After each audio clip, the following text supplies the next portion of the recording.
Welcome into A Terrible Football Show, episode 40. I'm Alex Light with SparkE3. Hope you're having a phenomenal day. Whatever day you're watching, if you're watching this live alongside of us or watching after the fact or listening to it after the fact, whatever. We appreciate the hell out of you. We got a full house today. First time in like weeks. We got a full house. The new member with Jakub, Ricky, Shane is back at the start of the episode. Boys, we are here, the crew. A Terrible Football Show at full strength. How we doing? How we feeling? Families all together. Yeah.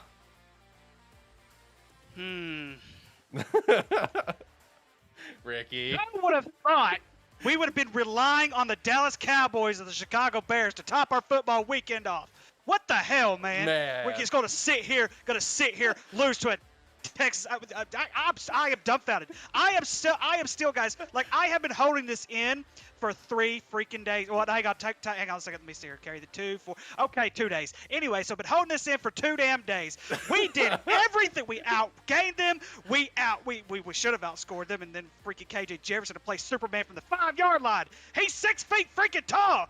And last time I checked, the 5-yard line in is still 15 feet, so he still has another 6 feet to go as soon as he fumbles it off the 2-yard line, and then it's over with. It's over with and it's done with, and then I had to sit here and rely on the Dallas Cowboys. That was your first mistake, was relying on them. And you know what? I woke up. See, I went to bed early last night, y'all. I didn't even watch Monday Night Football. I was done with football after we lost to Texas A&M. Completely done with football. And then I wake up last night, and I had to let my dogs out. I sit down on the couch and I said, what the hell? We're winning this game. Cooper Rush. Yes! Go Cooper Rush, you Central Michigan bitch. Go, go, go. And we win the game. And we win the game. How about them Cowboys? Yeah!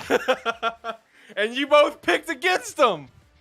We did. I picked against the Bears too. And that's the thing, though. That's the beauty of making picks, because sometimes we just have to eat our words. Yep. And you know what? But here's the thing, Alex. My Saturday was not near as bad as your Saturday. There's no way my Saturday was near as bad as your Saturday. And that's what I thought, man.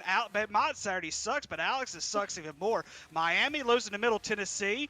I mean, that was the tip of it. That was the tip of it. We knew Hawaii sucked. Whoa, we knew Hawaii was terrible. We knew Hawaii was. And then all of a sudden, New Mexico State, who we said was the worst team in the FBS. That we lost to New Mexico State, from this point on, I don't give a damn what the spread is. Fade Hawaii all year long. They are the worst FBS team in Division I play, not even close. And look, man, I get it. We've had a lot. Like, I don't fault the staff that we have. We lost so much, talent due to transfers because of what Todd Graham did. But as of now, this year, worst FBS team. We lost New Mexico State. That's it. That's the top for me. That is it. We are the worst. But yeah, then losing Middle Tennessee was. It didn't shock me. Like, when I was messaging Tyler about it, it's like, I'm not shocked. I'm just disappointed. And that's pretty much how I felt with that game. That was something. But anyway, Shane, you're back. Shane, how you doing? How you feeling? Do you kind of feel the same way that Ricky does when it comes to that game? Well, I'll kind of branch off from what you were just saying. Welcome to before Sam Pittman got here, welcome to the previous 5 years of Arkansas football. Not shocked, but disappointed. Yeah. Okay. That's been my life as a Bears fan, okay? Exactly.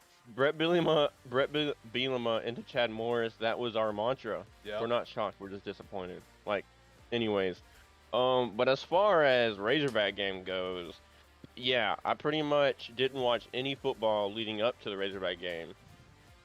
Just because I was doing shit at the house, I was busy, whatever. And I was like, you know what? I don't give a shit what's going on right now. I'm gonna sit down. I'm gonna watch this fucking game. I'm gonna chill out. I regret that because I regret that. The only person who had a good weekend was Jakub with Ohio State. He's the only person here that had a good weekend. He played Wisconsin. I mean, at least they won. It doesn't matter. At this point, we're all catching these L's. At least he got a dub. At least he has something to celebrate. But you know what? Hey, play your listen. schedule. I get it. Listen, I will say this: the one massive positive that came out this weekend, and Ricky, you especially, I feel like are gonna also really enjoy this. The Jaguars are not the same old Jaguars, baby. Let's get it. Let's go. Let's go. And I have been waiting for Trevor Lawrence to finally step up. And I was shocked. Guys, that to me was the biggest upset of the entire weekend, in my opinion. I agree. Who would have I thought love the it. San Diego Chargers at home, people? Like, remember, at home, we said San Diego, and I know Jakub was not here when we did our schedule predictions, but we said at the very beginning that we only saw San Diego losing 3 games, and it was to no one picked them to lose to the Jaguars, not a single soul. And so, just for that, that is a big step up. And I know Justin Herbert's not 100% right now. I understand that, but here's the thing. The Chargers defense is one thing that we were going to rely on this year because we really focused in more on the Chargers defense than what we did on their offense. Even though their offense, I still think they're going to be very, very good eventually. You're going to have setbacks, but that was a big setback. What was it, 38-10? I think was the final or something like that. I'm like, that is a 28-point loss. And then blew out Indy last week too, which that's just Jacksonville and Indy. And then you look at Indy beating Kansas City. I know. Yeah, could you consider that an upset? Somewhat, but. Yeah. A lot of people had high expectations for Indy this year, so that's why I still say Jacksonville beating San Diego in San Diego, the way they did it, biggest upset of the weekend by far. There's nobody else that's even close. Jakub, you were going to say something? Well, I was going to allude to the Justin Herbert not being 100%, and also the Chargers are becoming more and more injury riddled as we go on through the season already. Yeah. And losing I Slater is massive. That had a deal. I mean, Rashawn Slater was massive. huge. Massive loss. Huge. Out for the year. So if you're tuning in, if you can't tell, we're very excited and heartbroken. There's a lot to chat about today. There's a lot to chat about. Oh, God. Make sure to join the Discord. Link down in the description below. You can come chat with us as well. Give your thoughts on anything that popped up from this weekend, as well as check out all of our sponsors, which it's time. It's time. It's time. It's time. At least for the boys. I'm not revealing it to the world, but I'm going to catch the boys live reaction right now on A Terrible Football Show, episode 40 of the official SparkE3 A Terrible Football Show jerseys created by Agent Inc. This is just for the boys. I wanted to catch their live reaction. I got this back today. Oh, yes, baby. Oh, my God. Let's go. Let's go. Oh, my goodness gracious. Yes. Let's go. Beautiful. Let's go. Absolutely beautiful. I can't wait to show the whole world. Oh. I'll show the whole world when the shop is officially launched, because we got a couple other things that we're now working on. Now that this is done, we're jumping to the next thing. We're working on some shirts and hats for ATFS. Then we're going to work on some SparkE3 stuff as well. But yeah, the ATFS jersey, first thing on the list, is done, and I cannot wait to just reveal it to the world. I can't wait for the shop to launch. I'm so pumped to get this jersey in my hands. Man, it's sick. I love it. I love it. Agent Inc., phenomenal. I'm so pumped for this partnership. This partnership is going to be incredible for years to come with some of this merch that we have in the works. But I am so excited for that fucking jersey. I wanted to catch you. I got it earlier, and I almost sent it to the group, and I'm like, nah, I want to catch their reaction live. So we have work uniforms now, gentlemen. Yeah, there we go. You gotta show up in your work uniform. That's right. No, I can't wait. I can't wait to show everyone else the uniforms as well. Anyway, I'll go ahead and start turning down the music, and we can actually start diving into the show, which I feel like we've already started to do. I mean, there is a lot. There's a lot to digest. There's a lot of high reactions, a lot of things to kind of dive into. Where do we want to start, boys? We've already kind of touched on some college. We've already started touching on some NFL. So which way do we want to go today? Which way do we want to start? Do we want to start some NFL? We want to start some college? Where are we going with it? Well, I just want to touch back on the Razorback game real quick. Okay, let's get it. We'll start with college. College as a whole. I'm still heartbroken. Oh, And I know Bring Ricky up is that too, but I painful just memory. wanna At least say you that- lost to in theory, a good team. I mean, at the end of the Decent day, team. at the end Ranked at the team. end of the day, we were picked to lose that game by 2.5. We lost by 2. So whoever picked the points, Texas A&M fans still lost if they took the points, because that's hilarious. Anyways, so that's a bright side. Other bright side, I think still at the end of the day, we are still a better team than them.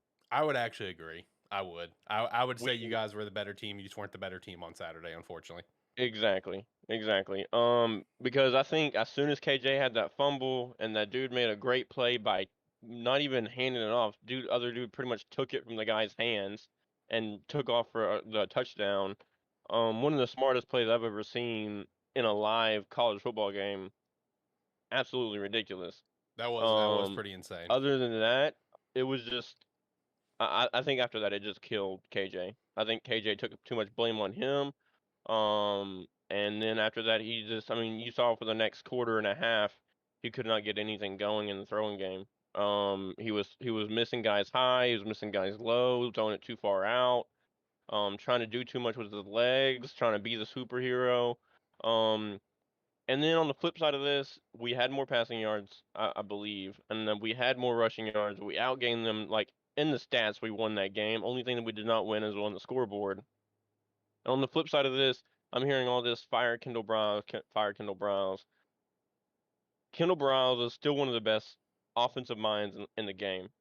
The only thing I don't like, people don't say they don't like his play calling. I don't mind the trick plays, but there's a right time and a right place for it. And I think Saturday there was no right time to call those plays, especially right before Malik came in. I don't know if y'all watched the game. I know Ricky did, but right before Malik came to the game, I sat there and watched us get 6 runs in a row, 8 yards or more, right after one another. Bang, bang, bang, bang. 8 yards, 8 yards, 9 yards, 15 yards. And then all of a sudden Malik comes in and we start doing these trickery plays and then eventually go 4 and out or 3 and out. So I think Kendall just needs to calm down and realize that, hey, we're getting 9 yards of fucking carry. Continue the fucking running the ball. I don't understand why you're stopping that to throw in these trick plays. I really don't. But that's my thoughts on that. Yeah, see, I'm going to agree with you, Shane, because, like I said, I don't mind trick plays every now and then. He tries to do too much, and that's, in some ways, it almost sets up KJ Jefferson to do a little too much, which is why we lost the game. I mean, he did that one turnover, lost us the game. We didn't force any turnovers. Our defense only gave up 17 points, so it wasn't like our defense didn't play horrible or anything like that. We did focus a lot more on the passing game this week than what we did on the running game, which we did give up almost 200 yards of rushing. But at the end of the day, we still had a chance to win the game. Our defense gave us a chance to win the game. And so I really do believe that fumble, that really hurt KJ Jefferson a lot. When it comes to Kendall Browse, Shane, I'm in the same boat as you were in. I think he needs to start focusing on our strengths and stop being what we call too cute when it comes to playing football. Just run it down their throat. I mean, when we ran it down their throat, we looked like the best rushing team in the entire freaking country. There is no one right now that I will go ahead and say this. The 4 teams we played, I understand that Texas A&M defensively is probably the best defensive team that we have played so far. But I will take our rushing attack against any defense in this entire country, and that's including Bama, that's including Ohio State. I'm not saying that we could beat those teams, but I would take our rushing game and I would put it against any defense right now. I believe our rushing attack and I believe our offensive line, I believe that they're actually that good. But like I said, at the end of the day, and of course, Cam Little, I feel so bad for Cam Little. Cam Little was over 80% when it comes to his college career at Arkansas, and that was a big one. And you could see they were crying on the sideline. They wanted to win this game because they knew they were going to have more momentum winning that game going into Bama this coming weekend. Now, we don't know how they're going to look. Are they going to come out? Are they going to look flat because they lost a game? Are they going to come out strong? We don't know, because this team for this year, this is their first loss. We don't know what to expect out of this team. And like I said, it's not going to shock me which way it goes. Do I think Bama is going to beat us? Probably. Do I think we can make it competitive? Absolutely. And I'll just kind of leave it on this, and we can, move on. But I think for the first time, under Sam Pittman, at least for a quarter and a half or a quarter, I saw basically, if not the entire team, but the offense pretty much quit and give up after that fumble. And that was severely uncharacteristic of a Sam Pittman-led football team. Even that first year, when we were getting blown out, we were not giving up. You're still seeing people running the ball, running their routes, doing everything they can, and it did get to a point in that third quarter, especially that, right after that, we just kind of gave up. We were missing open tackles, and it kind of, I guess it kind of did bring on from the Missouri State game, but I mean, it got to a point to where it looked like the offense especially, but if not the entire team, just kind of gave up for a quarter and a half. And then finally in that fourth quarter, just kind of like, guys, like, we've done all these mistakes, but we're only down 14 or 11 or whatever it was. So still had a chance to win the game. Cam Little, feel sorry for the kid. But I mean, it was a given. At some point, he would have to have a miss like that. I think it's going to help him in the future. I think we're going to come out Bama pissed off, in my opinion. But like you said, we don't know, because we don't know how this team's going to bounce back from a loss like this. It's gonna be interesting to see how they're gonna bounce back. In my opinion, Bama's gonna whop the floor with you. That's my opinion. I could be very, very wrong, because Arkansas does have that weird tendency just to play to the talent that they're playing. That's just one of Arkansas's things. We've talked about this. I don't know. I think with how the vibe has kind of went after the Missouri State game and now this game, I think Bama's gonna absolutely mop the floor with you guys. No offense, but this isn't the same Bama team though, and I it's would not the usually same one agree as with last you. year. I agree, But it's not the Or same even one as from last year. years. It's not the same one that they've had in the past. This is a beatable Bama team. I mean, this is I the mean, they're a closest beatable shot team, you've got right now. But you can't make the mistakes that we've made the first 4 games. Eventually, you knew the mistakes we were making the first 4 games would come back to you. Right. Did y'all realize KJ Jefferson only turned the ball over, I think, 7 times total last year, and 6 of them were interceptions. He already has 3 this year in 4 games. I mean, that's not very good right now. So I mean, and that's the thing. You've got to play toe to toe with them. And like I said, I'll take our running game. But here's the thing. I know it's our. If we commit turnovers, the game's over. It's over with. We cannot turn the ball over.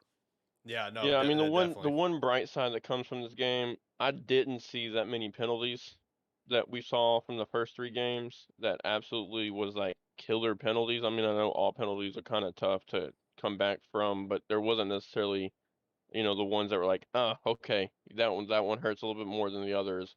On the flip side, if Bama does come out and just mops the floor with us like they've done in the past, a 52-10 game or something like that, I can see us losing, the next 3 games. BYU, and then unfortunately Mississippi State.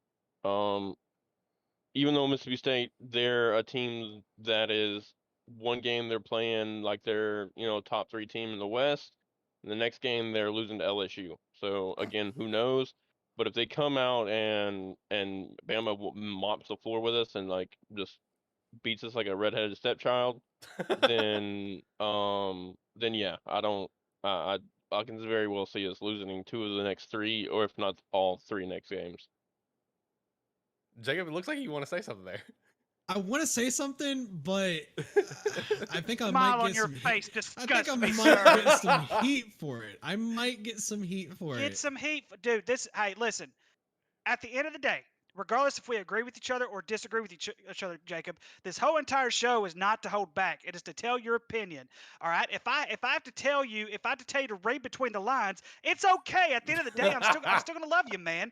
I'm still gonna love you. And what's the 5 for, man? What's you the guys 5? are gonna lose 5 more games this season. Oh, that's spicy. Well, I mean, look at it this way, right? And look at it this way as well. At least you didn't lose to Middle Tennessee. If Bama comes in here, if Bama comes into Fayetteville and absolutely mops the floor with us, right? That's 2 losses right there. And then there's a very good chance that we lose to Mississippi State and BYU. That's 4 losses right there. He might be onto something. All right, so Jacob, I'm interested now. Okay, I'm interested in your Arkansas knowledge now. So we're gonna have 5 more losses. So which teams are we gonna beat? Which teams are you going to beat, or Yes, which teams are going to beat you? No, which teams? Okay. Which teams are okay? I'm interested. You know what? Which teams are going to beat us? Which teams are going to beat us? I want to hear this crap. You guys are going to lose the next 3 games. That's guaranteed. And you guys are going to lose to Liberty, and you guys are going to lose to Ole Miss. We are not losing to freaking Liberty. You are out of your freaking mind if you think we're going to lose to Liberty. I'm calling it now. I love Call it. it now. I love You're it. out of your mind if we think we're going to lose to Liberty money line, baby. Hammer it. Out of your mind if you think we're going to lose to Liberty. Goodness gracious. Now, last year's team, I would somewhat lean toward that, but not this year's team. This year, they're not near as good as what they were last year. No, sir. Well, so we're not going to lose to Liberty. They only lost to Wake Forest by 1 point. Losing Malik was a big loss. They didn't have their best quarterback. They didn't have their best player. like, look, losing Malik was a big loss, but that team does still have a lot of talent. That team has gotten a lot of top talent transferred to Liberty. So I mean, that could be a pretty competitive game. I mean, hey, look, we're making this argument, but at the same time, like, who would you take in a game? Like, and when I say this, I'm not necessarily saying just a win or lose situation. I'm talking like, how close would the game be? If you put this Liberty team versus Missouri State, how close is that game? Who wins? Missouri State wipes the floor with them. I wouldn't say wipe the floor. No, I wouldn't say that. Liberty's got talent. I think they win by 10 points at least. Well, that I could see. That's not wiping the floor, though. Yeah, I could see that. But the point is, I think Missouri State could compete with Liberty too, and Missouri State competed with you guys. So I mean, South Carolina competed with you guys. Cincinnati competed with you Carolina guys. This loss was you guys only won by 14 points. Yeah, South Carolina did not compete with us. That game was over at halftime. No, real talk though. Shout out to all the people, myself included, that thought Miss South Carolina was going to make somewhat of some noise coming into this year. Spencer has looked terrible from top to bottom. Like, yeah. I just absolutely, like, I didn't expect South Carolina to be like, oh my God, they're going to dethrone Georgia. No. I didn't expect that at all. Even before Rattler went there, I liked what Beamer was doing with South Carolina. Like, for a solid competitive, bowl team consistently, right? Like, I think that's pretty a legit thing people can say. Even like last year, obviously they had the bowl game against North Carolina, great game. South Carolina came out with the dub, but like, Spencer has just been an absolute non-factor to like, okay. And at one point this guy was being talked about as a potential first overall pick in the draft. And now look at him. Like, I don't know. It's almost baffling with how bad South Carolina has been. Where they are just, I mean, at this point, Florida's 1,000 times better than South Carolina. And I have my opinions on Florida.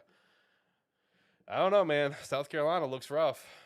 But, like I've already kind of referenced, you guys may have lost Texas A&M, but at least you didn't lose to Middle Tennessee. Like I said at the beginning, I'm not shocked. I'm just disappointed. Because it's like, I saw the writing on the wall with Southern Miss. I saw it then. Week 1, that's a wash. That's a wash up front. Like, it like that, Bethlehem Cookham, like, that is a complete wash to me. Like, yeah, we put up 70 points. Congratulations. You put up 70 points against a very bottom tier FCS school. Great job. Pat on the back. Like, when we were barely competing with Southern Miss, the writing was on the walls right there, where it's just like, I'm worried about this Texas A&M game. We didn't put up a TD against them, and now we come and lay a giant egg against Middle Tennessee. TVD looked terrible, which he's only looked good week 1 to me. He has not looked good week 2, 3, and now this one. We even put Jake Garcia in there, which is our other recruit that we got, I think, the year after TVD. I think he was like a 4 or 5 star recruit. So we even put Jake Garcia in for a little bit. He went 10 for 19, no TDs, no picks. Meanwhile, TVD had the 1 TD and 2 picks, but I don't know, man. I don't know what's going on. I think with offensive that game, at the end of the day, that was the definition of a hangover, right? I mean, it feels like you fight and claw to lose to Texas A&M like you did, and then unfortunately Middle Tennessee State just came in there fired up, to get paid for a win. So, the only thing that I like that came out of this game is one single particular joke that I saw on Twitter that just absolutely killed me. Before you say it, was it this one? Because I think I saw it too. I think you liked it and I did too. It was the one about the hurricane. Yes. Yeah. Okay. Go ahead. Okay. Go ahead. Yeah. I loved that joke. I'm sorry I did. It cracked me up. So also, I should have mentioned this at the very beginning of the show. Just for the record, I won't be here next week. I'm going to be in Florida on vacation. So I've been tracking Hurricane Ian all week, like nonstop, making sure my trip is still good to go. And like when just filtering for Hurricane Ian posts to kind of get a vibe of like the pathing and just how, people in Florida are doing. There was one particular post where it's like, anyone that's wanting to get away from the hurricanes, I definitely recommend checking out Middle Tennessee because it does a great job at dealing with hurricanes. And I'm just like, damn, that is incredible. What timing of everything happening in the world to be able to make that joke. Oh, man. Also, shout out to Steve in the chat. He thinks Bama's going to win 48-17. We'll see this weekend. It'll be very interesting to see. But no, dude, the Middle Tennessee and Miami thing, that's just, like I said, not shocked, just disappointed. When it comes to Hawaii, New Mexico State, for that one for me, I'm just being a showman. I'm gonna ride with the bows, like let's get it. But I knew deep down like we were probably gonna lose. But again, like that's like the worst. New Mexico State is one of those teams that's held the title of like the worst FBS school, along with like UMass or UConn. Like they've all kind of floated in that same realm of worst FBS schools. Now, to me, it's Hawaii. It's Hawaii. They're the worst. You can't convince me otherwise. UMass is Georgia compared to Hawaii. Like Hawaii is that bad to me right now. We can't do a damn thing on offense or defense. We've lost just so much talent, man, and it really just pays so much more attention to what Todd Graham created at Hawaii. Like, but Ricky and Jacob, before you guys ever joined this show, when it was just like me, Tyler, and Shane, me and you, we had an episode one week where it was just you and I, and we dove in detail over all the shit happening in Hawaii before Todd Graham, was, I don't remember if he was fired or resigned. I think he was actually resigned, but like a forced resigned. Shane, me and you dove into it then. Like the environment was there that caused everyone to transfer out, and now look at where we are. It's gonna take years for them to come back out on top on this. But speaking of Georgia, guys, how about Kent State keeping it somewhat close with Georgia? Like, I'm not saying Kent State was anywhere in that game at any point in time, but like the fact that they even put 22 up and Georgia was held to 39 honestly kind of baffles me. Like, is that more credit to Kent State, or is that just like, are we kind of worried about Georgia right now? That's more credit to Kent State, to be honest. Yeah, that's my boat. State. That's my boat too. I'm not worried about Georgia at all. I still think they're right now. It's much like that 2007 Bama team. It's Georgia and everybody else, in my opinion. Okay. I mean, yeah, of course, if you look at their schedule, besides Oregon, and of course we've seen how much Oregon has struggled so far this season. They haven't played anybody else. They really no one has really gone toe to toe with them. I haven't looked at their schedule, but they have Tennessee toward the end of the year. I think they have Florida coming up here in a couple of weeks. I mean, Kentucky coming up too. That's gonna be a big one. And Kentucky's defense, guys. I know that you're gonna root for Kentucky to lose every single game because he puts Miracle Whip in his coffee or whatever. But disgusting fucker. But at the end of the day, I mean, we'll see if Kentucky's defense go toe to toe with them. We'll see. And also, to piggyback off what Shane's comment was, I would actually disagree with you right now. I understand the mindset that it's Georgia and everyone else, but in my opinion right now, it's Georgia and Ohio State and everyone else, and then Bama's behind them.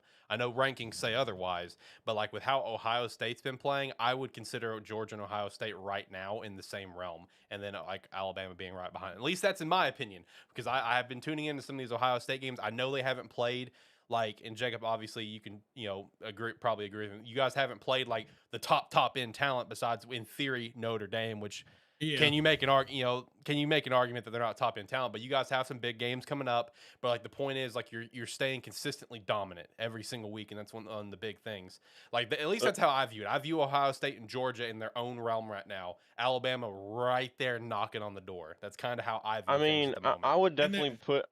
Ohio State's definitely the second best team in the country, in my opinion. As much as that hurts me to say, but at the end of the day. When Notre Dame, at the day of the game, we're like, okay, this Notre Dame and Ohio State team, they're going toe to toe. Like that game was close, from what I've seen from it. How things have changed for Notre Dame. But then now we see what kind of Notre Dame has turned into, right? I mean, come on now. So at the end of the day, I think besides this Kent State game, which even then, given what Kent State did to Georgia still had that game in control the whole entire game. So that's why I kind of put them ahead of everybody else. So for me, it's like Georgia, a couple steps down, Ohio State, and then a couple more steps down, and then there's Alabama and everybody else. But yeah, definitive. If you don't think Ohio State and Georgia is the top two teams in the country right now, you're out of your fucking mind. True. Yeah, absolutely. Georgia, I agree with you guys. Georgia and Ohio State, top tier right now.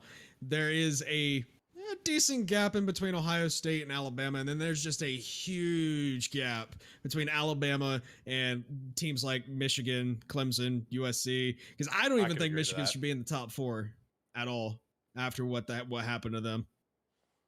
Yeah, they played against Maryland, and that stayed very close, didn't it? Yeah, 34-27. Yep. Yeah, that stayed insanely close. See, the only thing that's really like top right now about Michigan is their running back. Their running back's been playing lights out every single week. But after that, it's like, they're just playing good ball across the board, but not enough to be considered a true contender. You know what I mean? Their running back is literally being their saving grace right now. Yeah, he like if is he was not on that team, they probably would have lost 2 games already. Listen, basically, he is what Kenneth Walker was for Michigan State last year. Like up front. Yep. Same equivalent. Speaking of Michigan State's irrelevant now. That is so. They're completely irrelevant, and they're eating their money right now. They're thinking, man, we could have had up money and put it to somebody else, but nope, they wanted to give it to the coach that they had, and look where they are right now.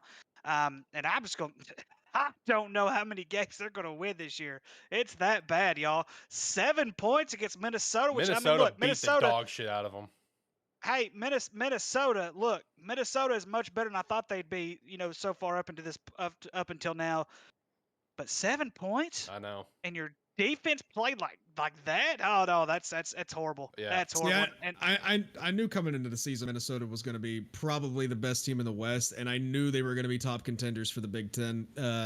They had kind of like an off year last year, but a couple years ago they won the West. So, I mean, this Minnesota team outside of Ohio State is the next best team in the Big Ten, in my opinion.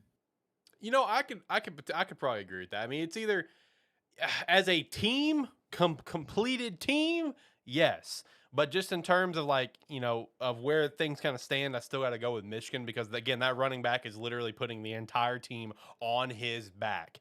But right now, as a total team effort, I would give it to Minnesota. Steve over here saying, sir, you leave Michigan out of your mouth. No, I will not, because we're stating facts that Michigan's overrated this year. And it's unfortunate that we won't see Michigan versus Minnesota this year in the regular season, because I do believe that Minnesota's defense would just obliterate that run game.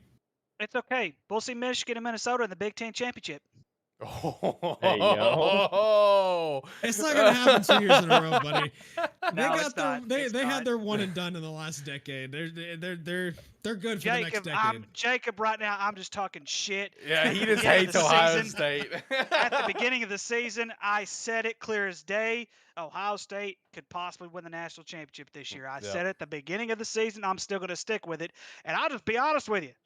They're still my favorite to win the national championship this year because, like I said, they're right now. They look, as far as consistency goes, they look the best. True. And I will agree. In a stint, I think right now it's Georgia and Ohio State.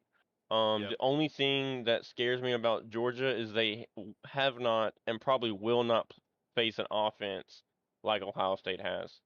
That would be the real kind of question for me, is how Ohio State's offense can go against that Georgia defense with how good they've looked.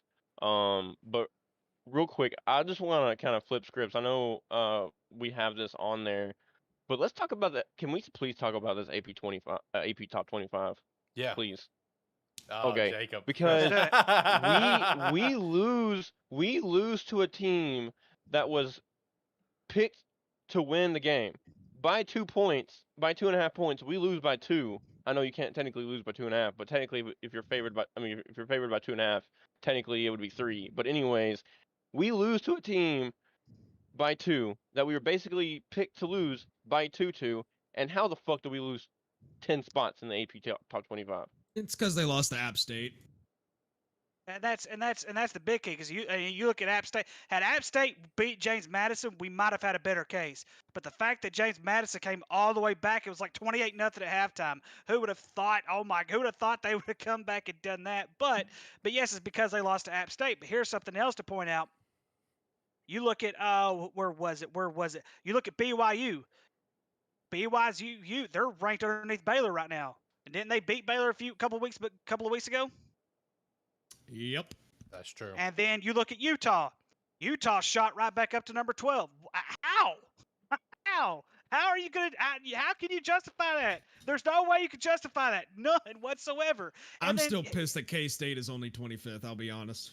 And so, well, here's the thing with Kansas State. Kansas State did have that loss to Tulane. And of course, that was after they had beaten the crap out of Missouri. They beat the crap out of Missouri, and then they lose to Tulane. So, so I kind of understand why K-State is still right down there, toward the bottom. I get that. But here's something else. I look on the outside looking in. Cincinnati's not even in the top 25 still, and they've been hanging that 26, 27 spot since they lost to Arkansas, and they're still hanging there. But right now, if you look at the votes, they've got Kansas ranked above Cincinnati. And as much as I love Kansas, and I really hope Kansas does, do very well. Not the same old Jayhawks. Because I love Kansas. I've always have, especially in football, even though they've always been an underdog. But about to be the 2007 Jayhawks all over again. The AP top 25, guys, is just a complete joke. It is. It's an absolute joke. You've got Oregon at 13. How? Yeah. How is it possible? I think more so. Usually, Oregon at 13 blows me away, by with the the way. top 25 in previous years, depicting a couple teams here and there. But right now, I think this is the first year I've not agreed with any rankings they've come out with since the season has started. Yeah. This entire season in the AP 25 has been a complete joke. Well, here's something else, guys. I mentioned this a few weeks back. When Texas lost to Bama, they got put into the top 25 after a loss. True. 100%. I've never seen that ever in my entire life. I've never seen it either. And if I missed it, then that's on me. But I've never seen that. You're gonna lose and get put in the top 25. This AP is it's a joke. It's a complete joke. I remember a few weeks back. I think it may have been the episode that just me and Jacob did. I think Jacob, that you were hammering then the AP is a joke. You're just waiting for the college football playoff rankings. And, and even then, the college football playoff rankings are still a joke. They are, yeah. I can't wait for the top 12 because then there will not be nearly as much bias as there is now with the college football playoff rankings. Right. I'm actually going to slightly disagree with you on that because it's the bigger conferences that are still going to get in that top 12. So yeah, I will slightly disagree with that. I will kind of go in the middle here. I think the college football playoff rankings are significantly better than the AP rankings, but I think it's really what they do is they get the top 10 pretty much right, and then they don't give a fuck about anybody else. And then they just kind of throw people in there at that point. Because I think if they sit in the room for 3 hours, they're spending 2 hours and 45 minutes on the top 10, and then they're just okay, the next 15 minutes, okay, yeah, this team can go here, this team can go here, that team can go there. That's where I kind of agree with Jacob on that. But at the end of the day, the college football rankings is going to be significantly better than this joke of an AP poll. And at least we get an explanation. We'll get an explanation of why they choose who they choose. And that's it's last year with the top 6, they told us why they chose all these teams over Notre Dame, which they should have. I thought Notre Dame was overrated last year, and I was right this year too. I'm always in that boat of them being overrated personally. But no, top to bottom though, this AP is absolute. Oregon at 13 is the one that is the biggest one that blows me away. Utah at 12. It's because they're leaving Utah and Oregon a slight window. Mm-hmm. Hey, that window's about to close. When the Beavs Oregon and Utah beats Utah this weekend. I mean, they've got to. They're just trying to keep the Pac-12 alive with so much effort right now. It's absolutely ridiculous. They have 4 of them in the top 15 right now. It's a joke. Washington, Oregon, Utah, USC. Come on, people. This is not. And no, you can make more of an argument for USC and Washington. Now, Oregon and Utah. See, now, I agree with that. You can make an argument for USC and Washington. And in my opinion, you can make an argument for Utah on the lower end of the top 25. You can make an argument for Oregon in the 26 to 30 range, in my opinion. But for all of those teams be 15 and up ranked, that's just wild to me. That makes no real sense. Quick, what about Ole Miss being at 14? That's true. I know they beat the shit out of Central Arkansas. They beat the shit out of Georgia Tech, who kind of played it close with Clemson. But I mean, then again, Clemson's not the team that they were. They beat Troy by 2 touchdowns. Who they'll get left out to dry this week when they play Kentucky. That's true. Yeah, and then they beat a Tulsa team that's not necessarily that good by 8 points. So I think, I mean, this whole entire AP poll is kind of a wash, to be honest. All 4 games that you just named are absolute jokes of teams right now, and they're ranked 14th. And going back to Utah, guys, Southern Utah, San Diego State, Yep. Arizona State. What team screams, "Oh my gosh, this team is good"? Right. Right. And I still don't know how Penn State is number 11 right now. I'll be honest. Their defense is pretty good. They're that's the thing about Penn State is that. Also, State wins before ugly. you continue, I want to shout out. I love the fact that you guys just point out Penn State, and Tyler literally just entered the chat. Now and listen. Also, what about NC State, man? Like, get them out of there. Whoa, come on. They're top 10. Get them out of there. 10, bro. Get them out of there. Big game this weekend. Big game this weekend. They've had one bad game, guys. They've had one bad game. They suck. And if I recall, come on. And if I recall, hang on. And if I recall, who was it that counted them out? Who was it that North Carolina State was playing a couple weeks ago? Who was it that counted them out? Everyone. And I said they would win, and they did. I mean, in defense, they only had that one bad game. I wouldn't put them in the top 10. Would not put them in the top 10. But I agree to that. I agree to that. Three games in a row. They're about to get that L. 3 games in a row. You know, I will say, as overrated as I think Clemson is, even though they did play a hell of a game against Wake, I loved watching that game. I do think Clemson's gonna get that dub this weekend over North Carolina State. I hope I'm wrong, but I do think Clemson can get that dub. But no, that Wake game, did you guys happen to watch any of that? Because that game was awesome. That was really awesome. The only game I caught anything from other than besides the Razorback game this weekend. And bro, Sam Hartman is a fucking god. I'm telling you. They honestly should have won that game, bro. Man. Like, Sam Hartman missed a single read in that entire game, and it just happened to be in overtime. Right. Man, that game was awesome. I love that game. And hey, DJ actually showing that he can somewhat pass the ball. Yeah, 5 touchdowns. That was crazy. Yeah, I know. Like that's a change of pace. But I will say this. There has been no worse play this weekend. There's one worse play that was even worse than KJ Jefferson's fumble. It was the fumble in the end zone for Missouri to beat Auburn. Oh, for sure, man. For sure. Man. By far. There's sure. nothing even close. Even the punt that hit someone's ass. That wasn't even that bad. I mean, or even Jimmy Garoppolo stepping in the back of the end zone. Shout out to Dan Orlovsky. He's not alone anymore. It wasn't even that bad. Yeah, I'll watch the replay. Like, I was watching SportsCenter or something, and I watched like in regular speed, and it looked like at first, like from the angle they had it, like he had the ball knocked out. I was like, hey, that's understandable. But they showed it in slow motion and from a different angle. His hands were just too small. He just dropped it. Right before the line. I was like, dude, baby hands. Gotta be better. Gotta be better than that. Also, since we mentioned Auburn, I do want to do a little segue into this. So we did, we were just talking about this last week after Herm Edwards got fired, is who would be next. Jeff Collins out of Georgia Tech, or Harsin out of Auburn. Georgia Tech and the AD both canned. That experiment is finally over for Georgia Tech fans. Shout out to them. How long until Auburn cleans house there? I mean, next 3 games, you got LSU this weekend, Georgia, Ole Miss, then Arkansas, Mississippi State, Texas A&M, West Kentucky, and Alabama. At what point does Auburn at what point do they pull the plug? I think if Harsin loses 2 of the 3 next games, he'll be out by that. Just say he loses the next 2 games, he'll be fired before the Arkansas game. Do you guys think there's any chance he's fired after LSU? Like, if they lose to LSU, is he gone? If LSU comes out and blows them out, yeah. If it's a blowout, I agree.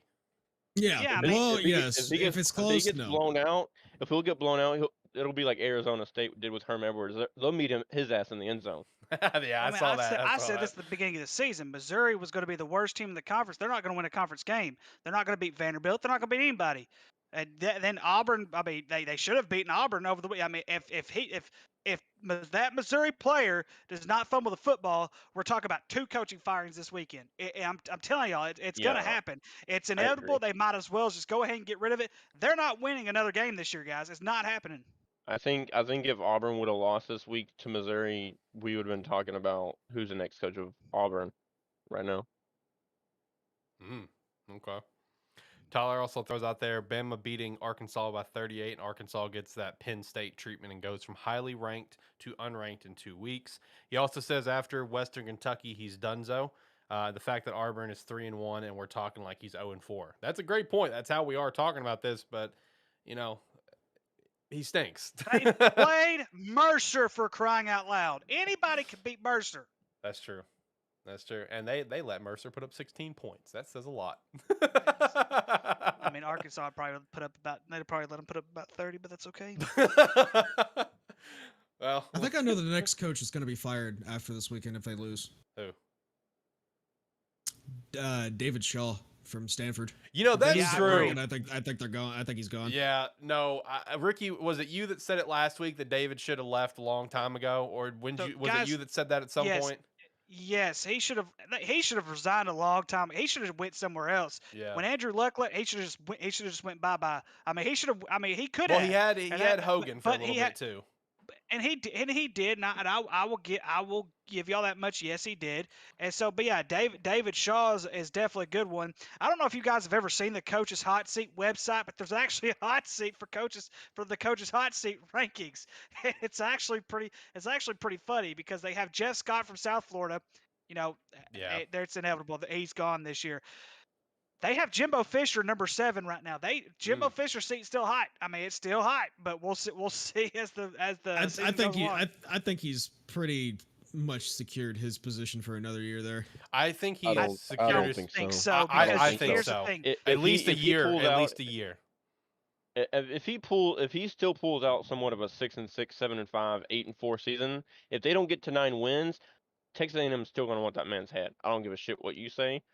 They've been stuck in mediocrity for 10 years now. If they're still stuck in mediocrity after this year, they're still paying this man fucking $50 million a year, whatever they're doing, they're going to call for his head. Texas A&M. And I love how this website never went below 7 games underneath Kevin Sumlin. And the year they fired him, I'm pretty sure they won 8 games that year. But I think they actually fired him in the middle of the season, but they still won 8 games that season. And if you look at the first 50 games, Kevin Sumlin won 1 more game than what Jimbo Fisher did in his first 50 games. And if you also, of course, and you look at the SEC West in general, look at Auburn. Gus Malzahn never won less than 8 games, and they still canned him. So yes, Texas A&M is the richest school in the SEC. They have the richest boosters, and they're loaded. They will go out and find somebody else. And they will can Jimbo Fisher. If he doesn't win more than 8 games, I would say 9 games. If he doesn't win more than 9 games, he's gone. I mean, he's done. That's what I was saying too. If they don't get to the 9-win mark this year, and is guaranteed top 2 in the West, he could be very well gone after this year. The only thing that I think gives him any saving grace right now, and let me stress this before I say it. We're all in the same boat about this, okay? I'm not putting myself in the boat where maybe A&M fans or people at the top at A&M are thinking, but the only thing that's saving him right now is the fact that he got that unbelievably high recruiting class. And I know we still think even after that recruiting class they're going to be overrated and stuff. Like, we're all in that boat. We all agree. There is no disagreements here. I'm just saying from the top at Texas A&M, that's how they'll view things. It's like, well, At least this is coming. You know what I mean? We're going to have this. The future is bright. So that's the way that I think unless they completely drop a nuke on this season, Texas A&M, I think his job is secured for at least 1 more year, at least. But let's face it here. With going off of what Ricky just said, they are not only in the SEC, but they are probably one of the richest schools in the country. Right? Mm-hmm. Let's face it. Me or any of us here on the show could go and fucking recruit Texas A&M. I mean, let's be real here. Money talks, bitches walk. I mean, let's be real. Also, I do love how on this website it has Pat Fitzgerald at number 9. That man is never leaving Northwestern. No, not happening. He will die before he leaves that. They have to go completely defeated years in a row before they'll fire him up front. Yep. That's one of those prime examples of a job that no matter what you do wrong, you're going to be fine. And also, Tyler did throw one thing in chat. I don't know if it's accurate. I haven't looked into it, but Tyler did point out that apparently Jimbo's buyout's like $100 million, so he's not going anywhere. I have no idea if that's accurate. I don't know. Mark my words. less than 9 games, Jimbo Fisher is gone. I mean, I'll be here for it. I'll be here less for it. Than 9 I don't games. like Jimbo, but he wins 9 games. I might give him one more year, but he wins 8 games again this year. Goes 8-4. No, he's done. I'm gonna mark that down on my whiteboard back there. Episode 40. You just said that he was gonna be fired at the end of this season. 9 games or more. If he's not fired, I'm gonna point at that board. It's gonna stay there the rest of the season. hey, write it down. Look, take a picture. Listen, I'll double down when we get to when I get into the new studio here in the next few weeks. I'll buy a chalkboard and I'll have it right behind me and I'll write down takes. Chalkboard. Yeah, look at our theming. You know, we're got chalkboard theming. Makes sense. You need to get that chalkboard paint. That doesn't make sense. That is true. Agree. I did think about chalkboard paint hardcore or like the whiteboard. I thought about that very, very hardcore. I want that record to be known. But yeah, I'll get a nice chalkboard display. All right, this is Ricky's take, marking that, and it's not coming off. You know, that's what we're gonna do. It's gonna be great. But no, any other thoughts on any college games this weekend? If not, we can go ahead and hop over to some pro chat. Do it. And yeah, actually, real quick, it's wrong. Jimbo Fisher's buyout is about $65 million once it's totaled up. That's still a pretty big chunk, though. Yeah, it is. Like we said though, Texas A&M doesn't give a shit. I'm telling y'all, less than 9 games. If he wins less than 9 games, he goes 8-4, 7-5. You can write it down and take a picture. Jimbo Fisher's gone. And if he's not gone, I'd be surprised. Like I would be shocked. I would be more shocked. Actually, I just got a correction on that. It's $45.6 million. And it's the highest buyout ever for a coach. No coach has ever had a buyout more than $45 million. And that's something I don't understand. What is he? I mean, I understand he had one national championship, but I mean, look what he did to Florida State after they won the national championship. They went downhill. They're just now climbing back up. His contract is worth $100 million, not the buyout. Yeah. Texas A&M is officially ranked 8th on most valuable programs entering the 2022 season. Who's number 1? That is Oklahoma. Top 5 is Oklahoma, Texas, Georgia, Notre Dame, and Michigan. Interesting. Penn State's not up there? Nope. So with the screenshots, Penn State's 17th. So Tyler sent me screenshots on his contract. The main thing that's kind of talked about here is the university owes him basically every penny remaining on his contract. Is kind of the big deal here. So I've got his contract pulled up too. 2023 this year he's gonna make 8.5 million. Next year 8.6, 2024 8.7, 25 8.8, 26 8.9, 27 he'll break 9, 28 9.1, 28 9.1, 29 9.2, 2030 9.3, and the last year of his contract he'll make 9.4. It's upwards of $95 million is what the contract is set out for. Texas A&M agreed to partial agreements in the SEC conference that inquires about $3 billion media rights within ESPN. And then it got the breakdown again with, 5 years ago or whatever, he made 7.5 and it's kind of increased from there. And it says prior to the agreement, as far as like the SEC media agreement, his buyout is $45.6 million. No coach besides Fisher has ever had a buyout north of $50 million. Okay. Well, we'll have to mark that down on the takes and see what ends up happening. Which, speaking of takes and seeing how it's going to happen, Shane, your take and the little random bet that I threw out to you that I'd give you $20 is still very much alive. That Kenny Pickett could be the starter here in like the next 2 weeks. Yep. Yeah. Yeah, Kenny Pickett, man, could be that. I mean, like dude. It's funny watching that Pittsburgh Steelers team right now because like you can tell where certain people are just already getting tired of. Like, did you guys see almost like the meltdown from Pickens when he was just wide open, but Mitch is not even looking in that direction at all. And Steve also threw out week 5. I mean, true. I mean, it could happen the next couple weeks. There's a lot. I mean, you're losing to Cleveland, which I still think Cleveland has a good team around them, minus the quarterback position. I've said that all along, is that they've still got a good team.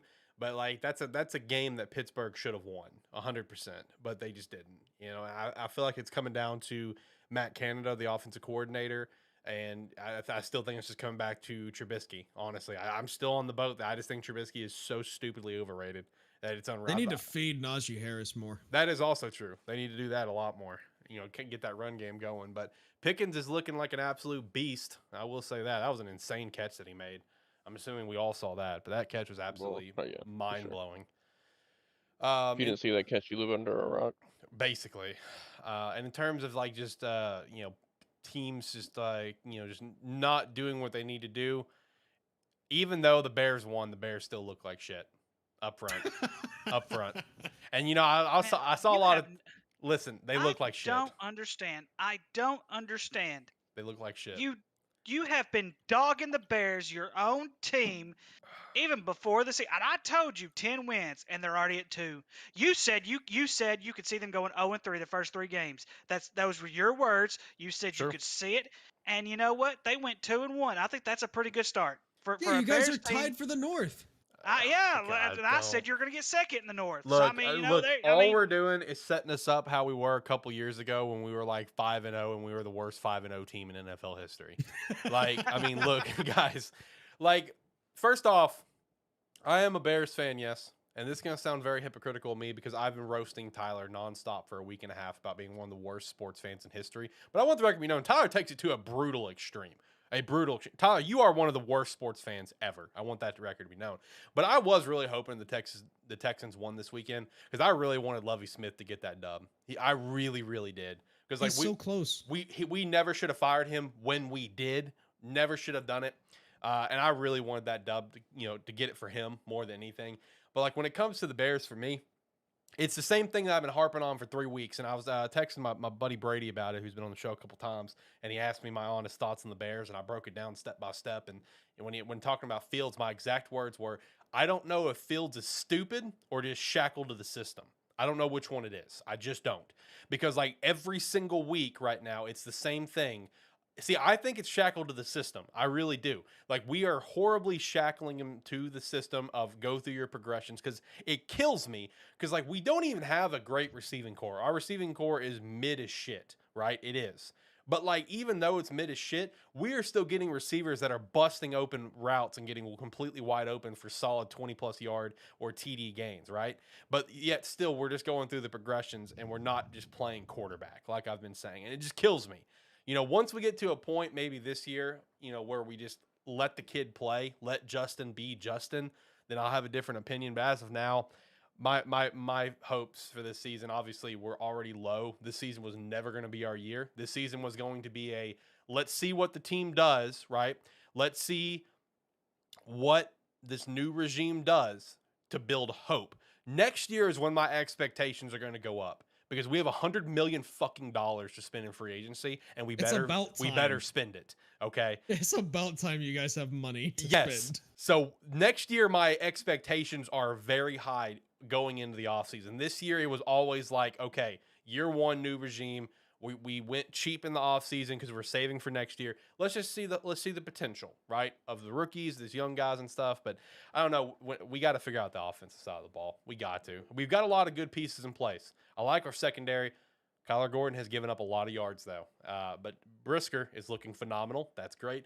Roquan Smith right now, to me, is like hit or miss, where it's like you want to be paid more than Fred Warner and Shaq Leonard. You want to be paid like $20-something million. But like sometimes you're showing it. Sometimes you disappear. Need to get that a little bit together. Braxton Jones, to me, is still playing well above what a fifth-round rookie should be playing at left tackle. So there's potential. But I don't know. We just need to unshackle Fields, and maybe we can kind of get from there. Let's see. Next up here. Guys, what the hell is going on in Vegas? Oh, my gosh. What the hell? Hey, Ricky, they're your second favorite team. What the hell's going on in Vegas, man? What's not going on in Vegas? The I offense? think Winning. I think winning. Only 0-3 team in the league, baby. Who would have guessed? Who would have guessed coming in to this year that Vegas would be the only defeated team right now? so. As I recall, last season there were a ton of players who wanted that interim head coach to become their permanent head coach, and I think they're starting to show it. I don't think they're really putting I don't think they're putting in that kind of effort for Josh McDaniels. And we all know what Josh McDaniels brings to the table. This is his second stint as a head coach. Yep. Because he was with Denver for however long it was. I can't remember. It's been so long ago. 3 years maybe. They look horrible defensively. On offense, they look just as worse. It's just I don't understand it. It's like they have so much talent. They went out, got Devontae Adams this year, and yet they look flat. It's absolute garbage. Absolutely ridiculous that they are 0-3 to start the season. I agree. I mean, it's not like they've been blown out of the water though. Each loss has been by less than 1 score. So I mean, it's not like. But they've been fighting down by 2-3 scores every game so far. True. All I gotta say, guys. It's the Oakland curse. They never should have left Oakland. Never should have left Oakland. never should have left Oakland. I like that. I like that. I mean, accurate though. Oh, it's like God. us and the Jerry curse. Oh, I know, man. You guys are cursed. I mean, Cowboys Nation, like you come out with a dub, but yet you're still just feeling like I feel like a little unsure on things. Is that kind of the same feeling? Because it's kind of like me. You know, we got the dub, sure, but at the same time, it's like, you know. Is there a lot to be mega excited about? You know what I mean? Like based on what your team put on the field. I will say absolutely. I will say our defense looks phenomenal right now. That's the big thing. They look for you guys. pretty daggum good right now. If we had any kind of weapons on offense, I would feel pretty good about us going forward. But what are you talking about? You have your franchise quarterback, Cooper Rush. Hey, I love Cooper Rush. I've got faith in Cooper Rush. I really do. He's 3-0 as a starter. 3-0. That's more than a lot of other starters could say. But I just do you want to know how many losses Cooper Rush has? 0. How many does Dak have? Like 36 or 46. That says a lot right there. Franchise quarterback. That's true. Franchise quarterback. Maybe not yet, but we'll see. Now, if he keeps playing like this and you guys stay undefeated, do you guys stick with the hot hand or you go back to Dak? Obviously, stick with the hot hand. Yep. Look what happened to Tony Romo in his last year with Dallas. They stuck with the hot hand. Dak Prescott was a rookie. They had him and Ezekiel Elliott. Romo goes down. What do? They stick with the hot hand. You always stick with the hot hand. And then, of course, Tony Romo's final game, his final drive, he chunks it down the field, gives us good old glimpses of the old Tony Romo, and then he walks into the sunset. And as a Dallas fan, I'm sad he never won a Super Bowl. I think he was a good enough quarterback to win a Super Bowl, best end season quarterback for sure. I mean, if you're going to count him on in the regular season, then you count him on in the regular season. But postseason, you couldn't really count him on to really do much. And even past him, we still can't get past the first weekend of the postseason. So no, yeah, in my opinion, you stick with the hot hand. And going forward, like this weekend, we should get a dub against Washington. Should. Get a dub this weekend, and then we'll look at it going forward. Steve throws in the chat, the Rush Revival is in D-Town. That is correct. And I agree. Stick with the hot hand. I mean, I'm a victim of not sticking with the hot hand. It was a few years ago. Cutler was hurt. We had a pretty solid team with us at that time, and that was when Josh McCown went on an absolute tear for multiple weeks. He had through 12 TDs, 1 pick, I think, over multiple games. And instead of sticking with the hot hand, we went back to Jay, which I've always been a Jay supporter. Let me stress that. I always have. But that was a time where it's like, yeah, you got to stick with the hot hand. And that's what you guys should do here as well.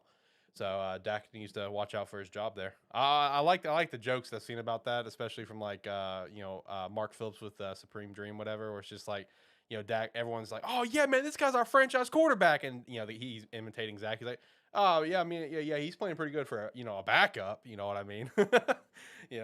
Dak needs to be watching over his shoulder right now. Guarantee he puts up 400 yards and 3 tuds. Talking about Wentz, though. Talking about Wentz. Wentz is going to ball out on Dallas, apparently. I don't know about that one. You got to look at this Cooper Rush situation in the eyes of Jerry Jones, okay? This is a great opportunity for him to save a lot of money by saying bye-bye to Dak Prescott. And while you're at it, say bye-bye to Zeke, too. We should say bye to Zeke last year. I mean, let's be real. Cowboy fans and everybody else in the country, I mean, and has been wondering when the fuck Ezekiel Elliott's going to get the fuck out of there. Right. I mean, let's be real. I mean, he's not the running back that he was, 3 years ago. Now, granted, I will say we do need a power back. If we're going to move with Tony Pollard going forward, we do need a power back to complement his elusiveness. Right. Go out and get Mark Ingram. Punch. That's true. Okay, Mark Ingram, bro. not really doing much. Slow down. Slow one. No. What's wrong with Mark Ingram? No. He looked good in that Saints game. What are you talking about? No. No. No. He's a Heisman winner. How long's he been in the league now? Like at least what, 6-7 years now? Yeah, around a while. Yeah, a while. Yeah, he's a good veteran. Okay, he might be. No, Mark Ingram. No. That is Look, a Jerry Jones kind of player, though. Just saying. Okay, He is. I'll give you that much. But no, we don't need to go after Mark Ingram. Get Goodness Mark gracious, Ingram. he's gonna. All right, you have another option. Okay, what is it? Okay, you either get Mark Ingram or AP comes out of retirement. Okay. Or what about AP just got knocked out though? You sure he's coming? What about a guy that's been sitting at home for 2 years, still staying in shape, and at one point led the league in rushing, and Todd Gurley? No. That man is one. If you ever speak that blasphemy ever again, sir. Oh man, I want to throw up now, guys. Excuse me. Come on, man. Gurley would look great in a Cowboys jersey. He looked phenomenal. What about Le'Veon Bell then? He's staying in shape. He knocked out AP. You already threw out AP. Let's throw in Le'Veon Bell over at it. No, AP is leagues above Le'Veon, man. I would rather go get Darren McFadden in his old age out of retirement than have Le'Veon Bell. Come on now. I almost choked at Gurley, says Steve. Hey, look, man, that's a Jerry Jones level signing right there, man. I'm telling you. It is.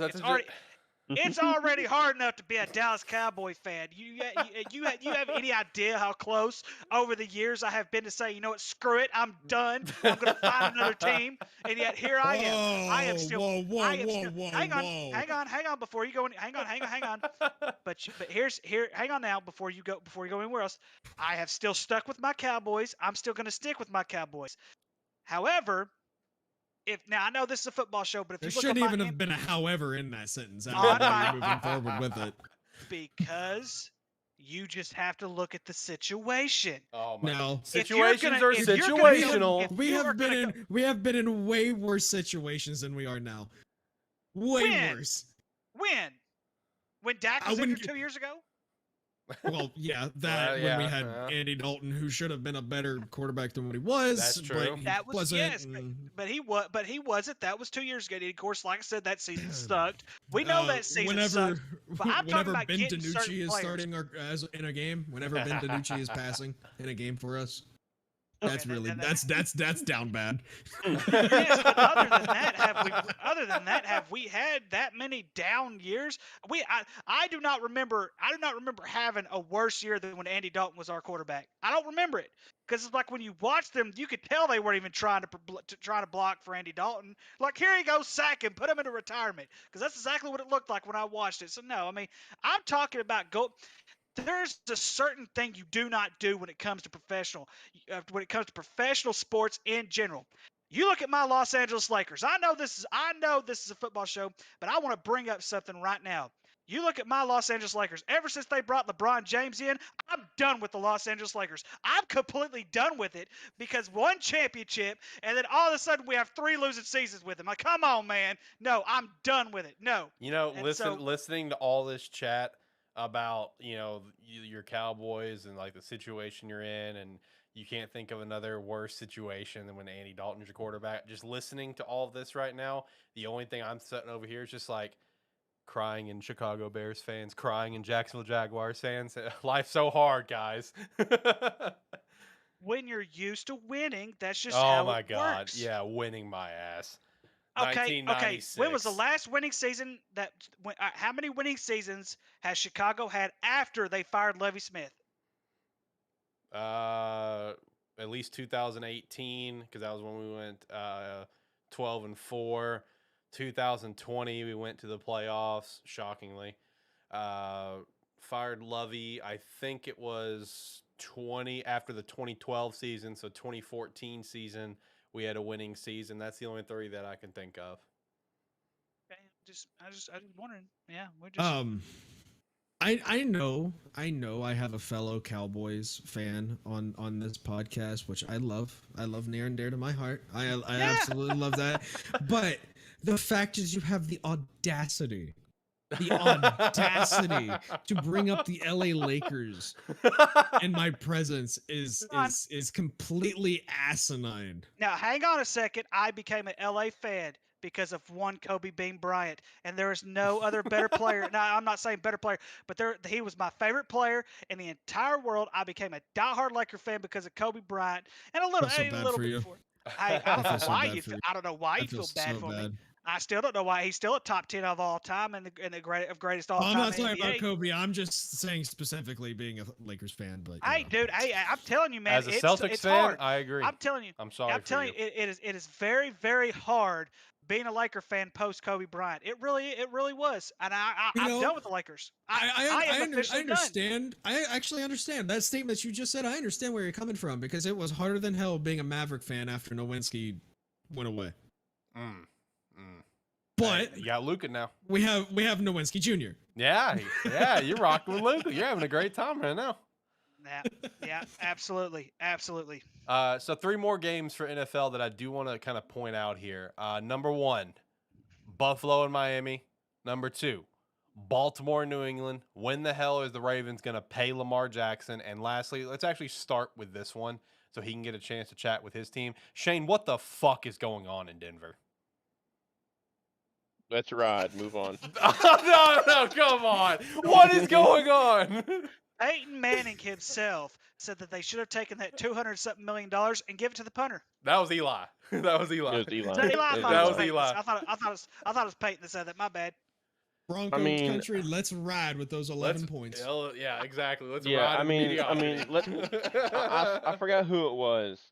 I forgot who it was, but I was watching ESPN at some point, at some time in the last 2 days or whatever it is, and I forgot who it was, but he said that Russell Wilson is an actor playing a football player, and I 100% agree. I don't know what has happened to him in the last 2 to 3 years. With him, anyways, I know I'm got sidetracked there for a second, but yeah, I mean, in the last 2-3 years since he's been with Sierra, I know, no offense to Sierra, what they have with their relationship, I'm happy for them, whatever, but on the football side, it's been terrible. I mean, he has 2 touchdowns this year so far. In 3 games, he has 2 touchdowns. And don't get me wrong, I know his weapons aren't like top tier. I mean, Sutton's not bad. Judy is meh. But like, still, I feel like Judy's, that's a hot take. No, in my opinion, he's got a lot better receiving corps than the Bears have. I mean, that's accurate. I'm not denying that at all. My point is, like, Cole Kmet. My point is, even with that receiving corps, like, he should have more than 2 TDs. Like, is it Russ? Is it Hackett? Like, what's going on? I don't know. Like, out there, Hackett can't tell time. I think it's both Hackett and Wilson. I think right now it's like a 60-40. Hackett and then Russ. Yeah, I mean, right now I think it's more. I mean, it's got to be. Of course, it's got to be on Hackett, right? First year coach doesn't necessarily have the players that he wants. Yada yada. But at the end of the day, like, if this was Russell Wilson, just imagine if Russell Wilson was how he was his first 3-4 years coming into Seattle on this Denver team. Would it be any different? No. Exactly. And so I mean, I know that's kind of a large thing to kind of scale, but I mean that just kind of fits for what this Denver team is looking like right now in total. I mean, it's not a good team. I mean, I'll that's be the only honest, thing. The Denver front office did not want or didn't even think about Russell Wilson. in the list past offseason. They wanted A-Rod 100%. Yep. No, for sure. Yep. And A-Rod chose money. Yep. Yeah, 100%. And on the flip, over a potential Super Bowl. And on the flip side of those things, you know, I'm actually shocked how I'm not necessarily shocked at Denver at this point with how they've done, but I am shocked with how San Fran kind of laid an egg in that game too, as well. But you know, I'd say give it a few more weeks. You know, give it a few more weeks and let San Fran get the balls rolling with Jimmy G back completely. And I feel like we'll see a different San Fran team. But as of now, that did kind of shock me with how they kind of laid an egg personally. But yeah, with the Baltimore thing, how much longer until the Ravens need to pay this man? Like legit, like when is this until Lamar's not labeled a running back? I feel like that's already done. He's leading in every passing category. That's done in my opinion. He's not worth the money. He puts himself into too much harm. Now that's fair. And to give him a big contract. I mean, I'm not necessarily agreeing with that, but like at the same time, like this man is completely balled out as a quarterback. You know, this year, like that's what he is looking like an MVP favorite right now with how he is playing at quarterback, not as a running back. Like his stats are insane. This dude's putting up some serious numbers. And they also need to make the AFC Championship game.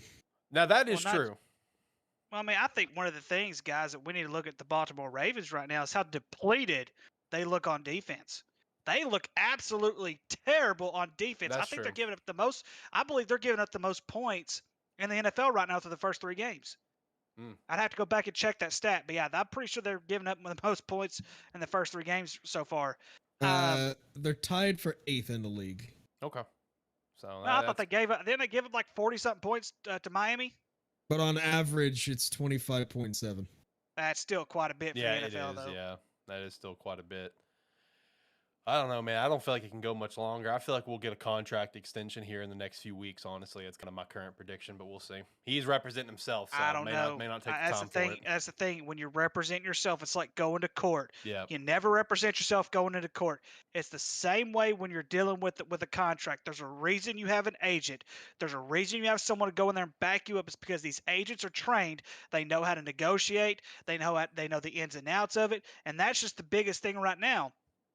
I understand the whole point of not want to pay an agent because, I mean, that is a good chunk of your paycheck that's going to go to an agent. Usually it's like, what, 10% or depending on whatever the agency it is. Usually the norm is, I think, is 10%. But at the same time, it's like, okay, you tried it by yourself. It's time to buck up, get you an agent, go after someone really good because you're a really good player, and see what happens. But if you look at history tells you quarterbacks like him do not last very long. So if you're going to give him whatever the heck the quarterback situation is, $40-50 million a year for the next 4 or 5 years, and he does happen to have a career-ending injury, that's $200-something million plus that program is going to have to eat up, and that's hard to do. That's true. That is true. I mean, it's ultimately a big gamble, but they're at a state now of do they want to pay the man or let him walk and get paid somewhere else and still be a superstar? That's where we're at. There is a reason why Jerry Jones made Zeke Elliott wait such a long time, and then he didn't want to do it, guys. He did not want to give him that money. He just didn't want to. He thought it wasn't worth it. Well, then he gave in the long run because our running game looked absolutely horrible without him. And then what happened? We pay him. He comes back. He looks like absolute crap. True. So I mean, it just and then of course. You can even look at Dak Prescott's situation. Last year, he looked really, really good. Give him that much. Looked really, really good. And high expectations this year. Week 1, $40-something million a year quarterback, lays an egg in week 1. Didn't even score a touchdown. So, I mean, yeah, there's gives and takes whatever because it's the NFL. But I'm just going to be honest with you. I would not have paid Dak that much money, and I wouldn't pay Lamar Jackson. I wouldn't pay him $40-50 million a year. I wouldn't risk that. That's ridiculous. But there's somebody out there that's going to risk it. Somebody will risk it. I mean, yeah, look at what Cleveland did with Watson. There's going to be someone that's going to risk it. It's going to be matter who. That is exactly why Lamar Jackson does not have a contract yet, is because of the contract that the Cleveland Browns gave Deshaun Watson.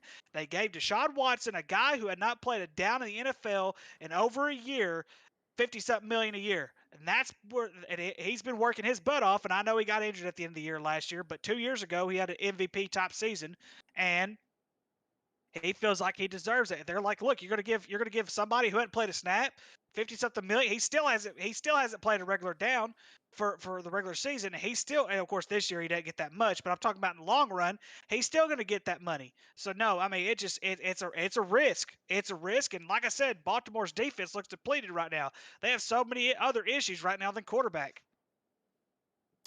I could agree to that. They do have a lot of issues in that team right now.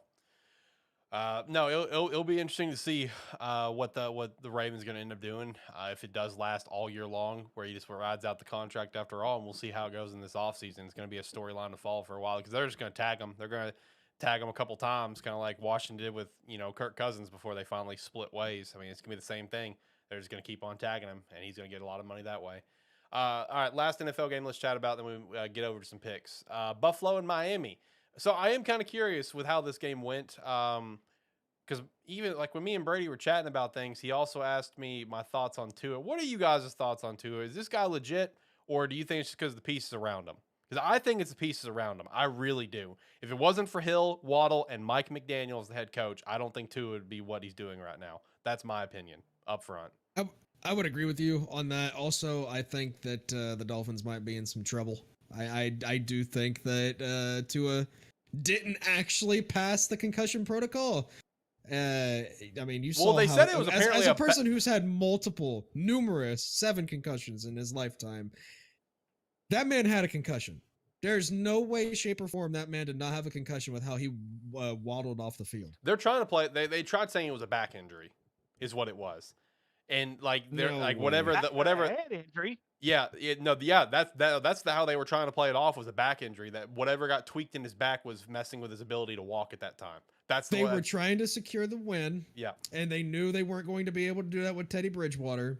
So they sent Tua back out onto the field. They will get in some severe trouble for that. True, because an investigation is now being opened where they're going to confirm, like, hey, was this actually a back injury? I think that was a straight concussion. You can't convince me otherwise on that, but they're trying to play it off as a back injury. That he tweaked something in his back and just kind of messed with his ability to walk, almost in a way of like, it's like one of those situations where like your foot or leg's completely asleep and you jump up real quick and you just almost fall, whatever. That's the way they're kind of trying to play it off, is that whatever he got tweaked in his back when he hit the ground was just kind of messing with his ability to walk. But no, that was a concussion to me. Like I think like legit, like he did the first stumble and got up, like, but when his teammates held him, I'm not joking. I think he was legit passed out when his teammates were holding him. Like I really do. I think the dude was passed out standing up on the field right there. Yeah, he had to catch himself from falling over. Yeah.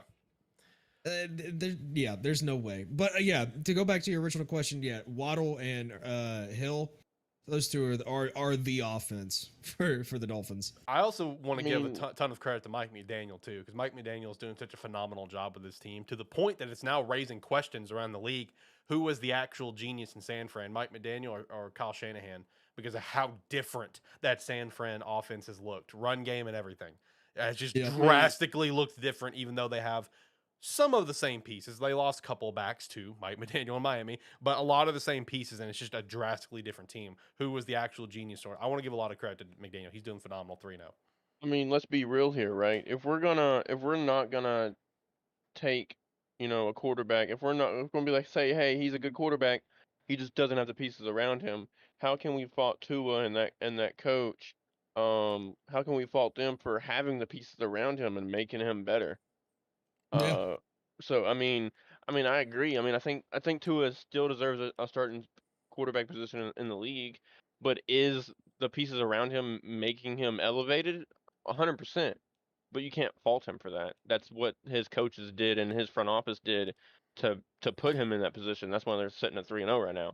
Now on the flip side, I think they're going to be in very, very big trouble when it comes to this, because I do agree with y'all as far as that was definitely a concussion, and that man looked like he got knocked out by Mike Tyson when he tried to stand up, and he had them noodle knees like a newborn deer. Yeah. Just collapsed. Yeah. No, that's gonna be a situation to watch straight up. Yeah, I just, and I'm just going to go ahead and throw this out there because we've said this a couple of times today. The better team lost the game Sunday. By far, it wasn't even close. It was Buffalo, yeah. Like you could look at the yardage. I think Bills had like 500 yards for the offense. It was ridiculously insane. 90 offensive plays is what it was. 90 offensive plays. Lord have mercy. Yeah, it's Miami's defense. Miami's defense has stepped up when they needed to in the first 3 games this season. Yeah, they have, but except for when it comes to this game, is that Buffalo just had that time possession. Again, 90 offensive plays. That's an unbelievable amount. I was listening to like Pat McAfee show and a couple other things where it's just like you want to try to aim for like 50 offensive plays if you're a defensive player. Like, that's the role that you want to try to hold the other team to. But 90 offensive plays, especially in that heat, is insane. Yep. And Tyler also points out 6 defensive starters out. True, their whole secondary was completely different. Like they didn't have any of their all 4 of their starters. And also shout out to was it Tyler? Is it Poirier or Hyde? One of those two is out for the year. Big T's and P's there. I don't. It's Hyde. Yeah, Hyde's out for the year. That's a big L on that one. Joshua ran 1 less time than our starting running back. True. He does not need to pass 63 damn times. True. He does not. But that's just what they got because they don't have a run game. The run game is non-freaking existent. No, what's funny was Devin Singletary was the leading receiver on the Buffalo team. Yeah. Also, Tyler also pointed out he did not know Teddy B was the backup in Miami. I sometimes forget that too, honestly. Yeah. Yeah. Hey, I mean, if worse comes to worse, they've got a quarterback in Baltimore looking for a contract. That's true. Hey, you would like to go down to Miami. Yeah, that's one of his preferred destinations. I think he's from the Miami area. Miami Beach, baby. Yeah, there you go. There you go. All right. Any other thoughts on any NFL games? If not, we'll go ahead and start looking at some predictions. Let's look at predictions. Let's do this. Actually, before we do that, just because I simply have it in the title right now, but I'm going to take it out of the title since we haven't chatted about it. Any thoughts on the Pro Bowl you want to shout out there? Finally. Finally. I mean that's pretty much it. Yeah. Finally. The only thing I would tweak up is let them play a different sport like baseball and see if they can do anything. That would be kind of funny. I'd be here for that. I'm here for whatever they're going to do. As long as the game goes away, I'm here for whatever they're doing. Yep. But I'm gonna have to take that out of the title because we are an hour and 30 in and just now chatting about it. So fuck, I gotta take that out of the title. All right. We'll look at some predictions finally. Get to that point. Let's go ahead and hit the music now. We'll play it through the entire segment. All right, cool. So first we'll look at the standings for college football. Tyler is sitting at the top right now, 43-22.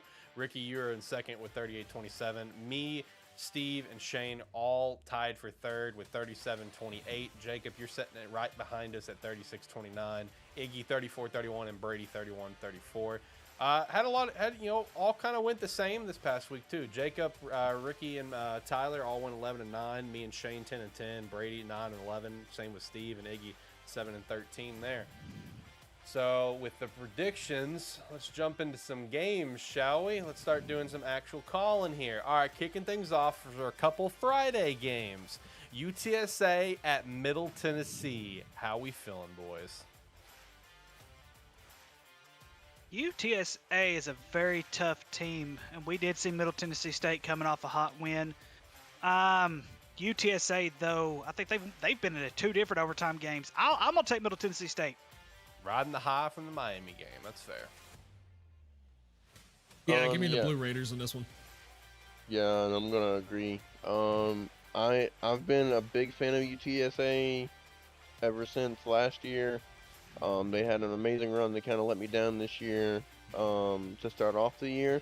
So, yeah, I'm going to go with Middle Tennessee. I'm going to lock in Middle Tennessee as well for that exact same reason that Shane said. I like this team a lot coming into this year, and they have consistently let me down. Next up, 15th ranked Washington going and visiting UCLA. That's going to be in a completely sold out arena. Who we going with here? Give me Washington. Give me the Huskies. I had to throw some dirt in the aisle on that one. Washington should win this game. Yep. Would not surprise me if UCLA somehow magically turns this into a ball game. Washington's the better team. Washington should win this game. I agree that Washington's a better team, but I think UCLA will put up a bit of a fight. They are 2 undefeated teams coming in here, and it is at home for UCLA. I think it'll be closer than what most people would think, but I do think the Huskies get it. UCLA barely beat Georgia State. Go ahead. UCLA barely beat Georgia State. Give me the future Pac-12 champs for the year, Washington. Yeah, Washington as well. Wake Forest and fuck Florida State. You know my pick. Let's go. Wake Sam Forest, Hartman. move on. Yeah, Wake Forest. I like Shane's answer.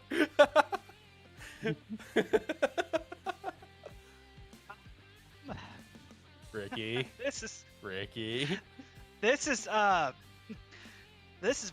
one is very tough for me because Florida State has actually done a whole lot better this year than what I expected. But ever since Wake Forest got their big QB back, and I know that they lost to Clemson last week, but Wake Forest does have the hot hand offensively. I'll pick Wake Forest. There you go. Good pick. I'm picking the Seminoles. Sorry, boys. Wow. I cannot believe you. Trust me, Jacob. I wanted to. But oh, man. All right, next up. NC State at Clemson. Big ACC matchup right here, boys. I want NC State to win this game. Me too. But I also, on the flip side, want to see DJ build on what he did last week against Wake Forest. And for that reason, I think he will. I think NC State's overrated a little bit. I don't know how that defense is going to go with against DJ and those weapons that he has. So I'm going to go the Tigers. Yeah, this is going to be a blowout. The Tigers. This is going to be a complete blowout. Clemson's going to win this one. Ooh, blowout. I wouldn't go that far, but I don't know if it's going to be a blowout, gentlemen. Let's see here. Clemson's offense is much better, obviously. I think statistically, if you look at statistics, North Carolina State's defense is a little bit better. Clemson has looked a lot better over the last couple of weeks. So for that reason, I'll go Clemson. That's kind of my thinking as well. If he doesn't say the Tigers here in a few, I'm going to be heated. Okay. Keep that in mind, Shane. Do we have another Tigers mascot somewhere on here in these picks? I don't know. Anyway. I'm going to rock with Clemson for that reason as well. Their offense is picking up. I still think they're horribly overrated, especially DJ, but I like Clemson in this matchup. Next up, Illinois and Wisconsin. So I'm looking at some stats here. Their defense, both these teams' defenses have played very well this year. Illinois only let up 6 points week 1, or week 0, actually, 20 points against Indiana, 3 against Virginia, and shut out Chattanooga. Meanwhile, Wisconsin, they did, get blown out by Ohio State, but that's Ohio State. And then, only let up a TD versus New Mexico State, 17 points against Washington State, and shut out Illinois State, which is projected. I mean, for the talent that they've been playing, they've been doing pretty well. Wisconsin's currently favored -7. Kind of a tough one to call here. I've been riding Illinois quite a lot this year. I think Wisconsin's going to have a rebound this week. I've got Wisconsin. I think that's where I'm leaning to. I think this is like the first or second time Brett Bielema is going to be back in Wisconsin since he's been away. I would love to go with Illinois, but for some reason I want to agree with you also that Wisconsin's going to have a bounce back game. Yeah. I mean, at the end of the day, they're going to be down, but they're also going to be in the locker room like, guys, like, we played Ohio State. Like, let's come on now. Like, we were not going to even come close to that game anyways. But I'm going to go, I'm going to go Brett. I'm going to go with a fight in the line. I'm going to go Illinois. Respectable. Yeah, Tommy DeVito's a tremendously better quarterback than Mertz. I will go to my grave saying that. The Fighting Illini are going to win this one. God, you guys make me want to do with Illinois. I've rode with them a lot this year. I have rode with them a lot. I'm going to do Clemson, though. I mean, not Clemson, Wisconsin. I was still looking at the Wisconsin competitor game. Has entered the field. A whole new team entered the game, baby. Give me Wisconsin in this one. It's a triple threat match for WWE. Yep. There you go. All right, next up, Oregon State going visit 12th ranked Utah. I was very impressed with Oregon State last week. Yep. But Oregon State was at home. They're going on the road. Yep. This is going to be technically Utah's first test of the season, and I think they passed this test. I've got Utah. Yeah, and I agree. I've liked what Oregon State has done this year. Same. But at the end of the day, I just don't think they've got the talent that Utah has. Yep, I agree. Utah. I want to pick the Beavs so damn bad. I do too. I do too. Do it. Do it. Do it. Do it. Do it. You know you want to. Come on. Give me the Beavs, baby. They're gonna beat the Utah. Let's get it. Go Beavs. Let's go, baby. I need a button on my side over here, Alex, for emotional pick. Oh yeah. Emotional pick. We do need that button because we do have those moments where we just like, all right, this is my one emotional pick for the day. That one was mine. All right, next up, 17th ranked Texas A&M going to visit Mississippi State in shitty Starkville. Mississippi State. I'm going to say Mississippi State. Go Bulldogs. Go Aggies. I'm still sour. Sorry. Yeah. You know, this is one of those games you just never know because, like I said, Mississippi State looks awesome one week, and then they're losing to a team that they should have beaten. I do not like right, and I do not like Texas A&M's offense. I like Mississippi State's offense a lot better than I do Texas A&M's, but Texas A&M's defense usually gets the job done. And considering Mississippi State is more of a passing team, and I think Texas A&M is going to zero in on that. Give me Texas A&M. Give me Mississippi State on this one. I like Mississippi State here. I like their quarterback. I like Will Rogers. No. I do too. All right, next up, Iowa State at Kansas. Can I please go first? Because because Tyler fucking called me out on this fucking game, I want to do this, okay? And strictly for this fucking reason, I'm gonna go the Baylor Tiger Bears. Wrong game. Wrong game. That's the next Jesus game on my Christ. list. No, Jesus, Iowa State, Jesus Kansas. Christ, people. Freaking Alex over here is picking Clemson and a game we're going to freaking Wisconsin or whatever it is. You know what? And then you're picking freaking You know Baylor. what, dude? I don't give a shit. We're moving on. I'm going Baylor Tiger Bears for that game. The Tiger Bears. Going Tiger I'll Bears. never forget that where he called them the Baylor Tigers. The Baylor. Now they're the Baylor Tiger Bears. So. I'm gonna pick the real team that we're trying to predict here, Shade. And I am sticking with I am sticking with the Kansas Jayhawks. Go Kansas. Kansas, baby. Not the same old Jayhawks. Nope. Cyclones. Wow. Okay. I'm going with Kansas. All right. Next up, Georgia Southern at Coastal Carolina.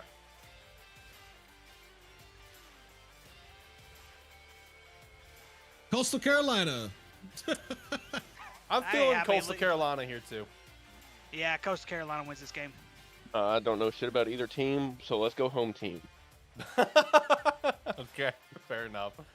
All right, Louisiana Monroe at Arkansas State. Give me Louisiana Monroe. Arkansas State stinks. They're not as bad as Louisiana Monroe. Arkansas State wins this game.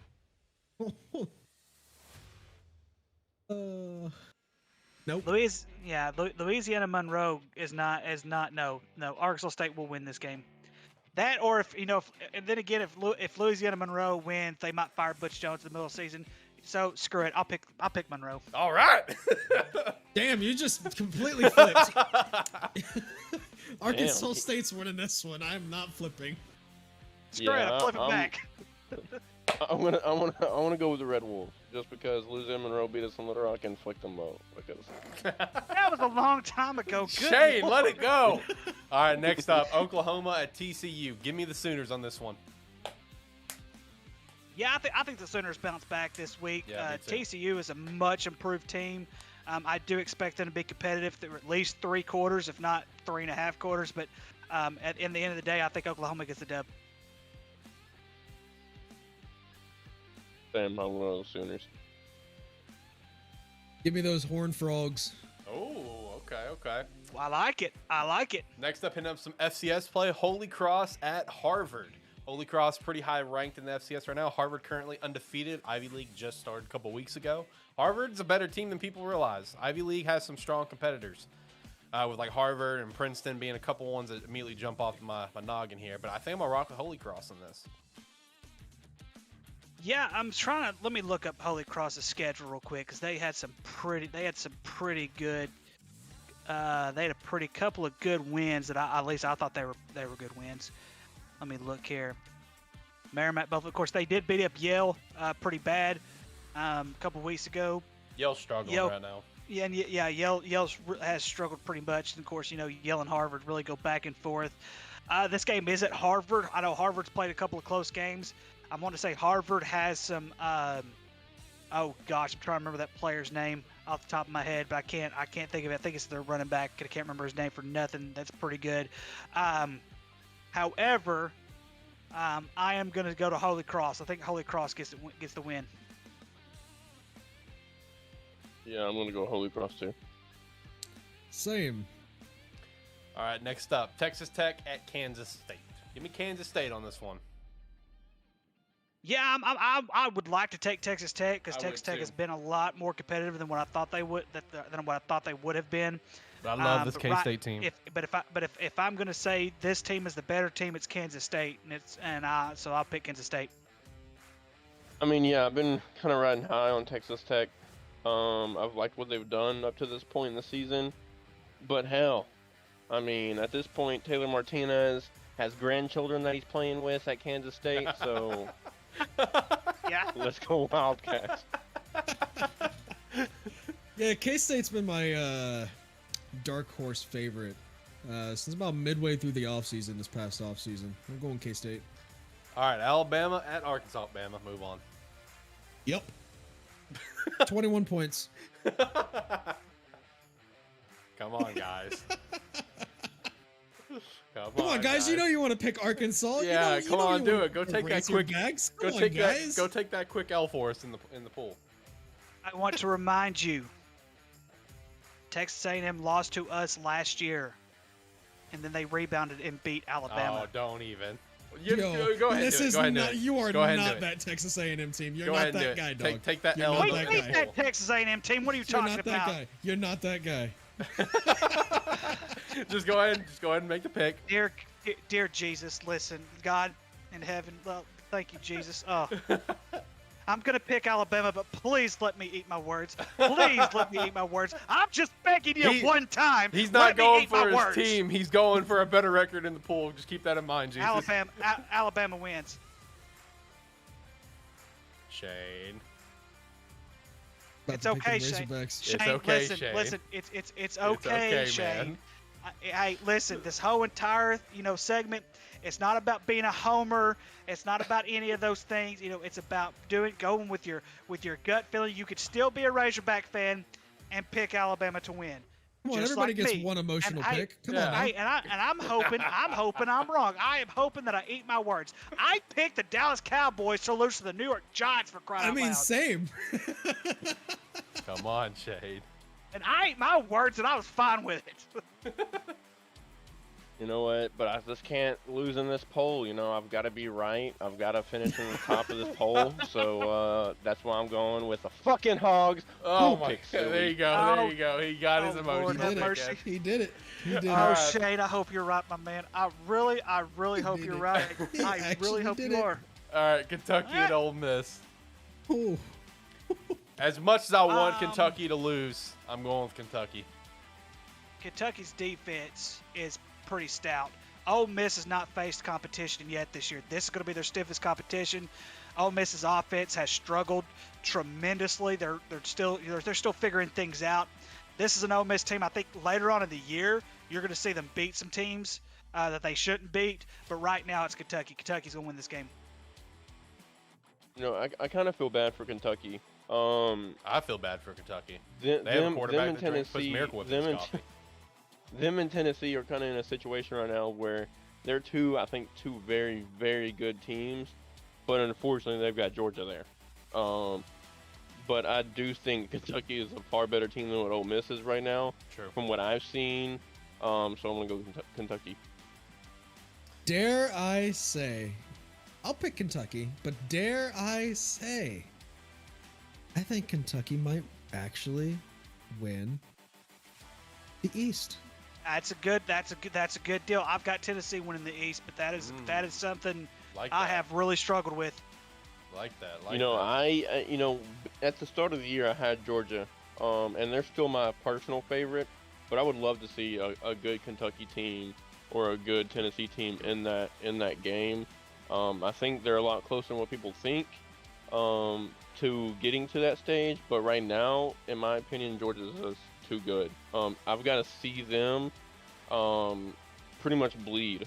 You know, everybody thinks you're a god until they see you bleed. Yeah. I don't think there was enough punishment by Kent State last week to force them to bleed. I still think they had pretty much that game in control the entire time.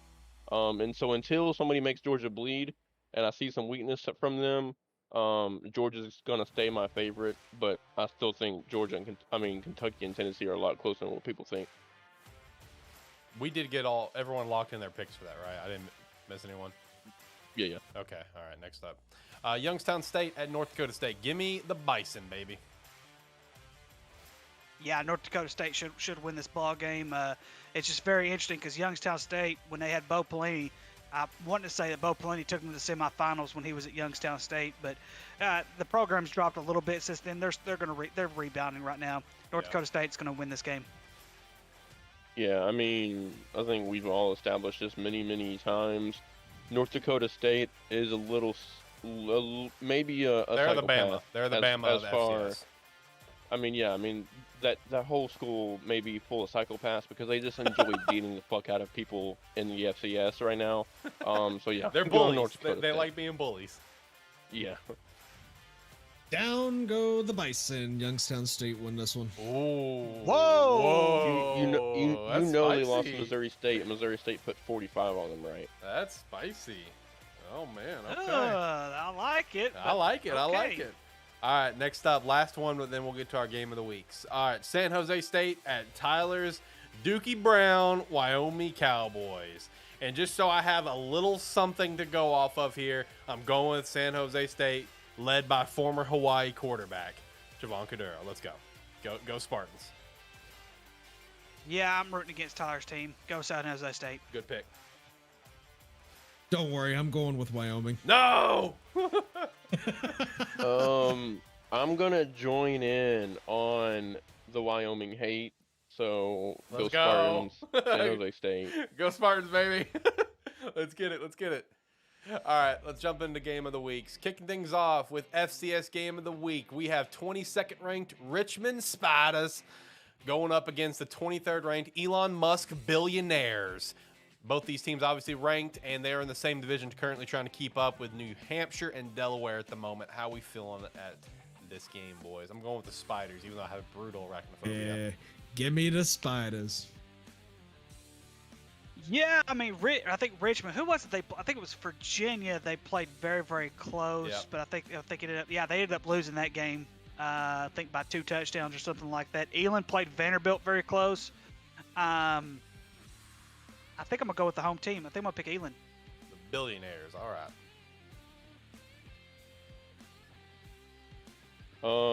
I'm gonna go with the Spiders. Okay. Yeah. All right, bet.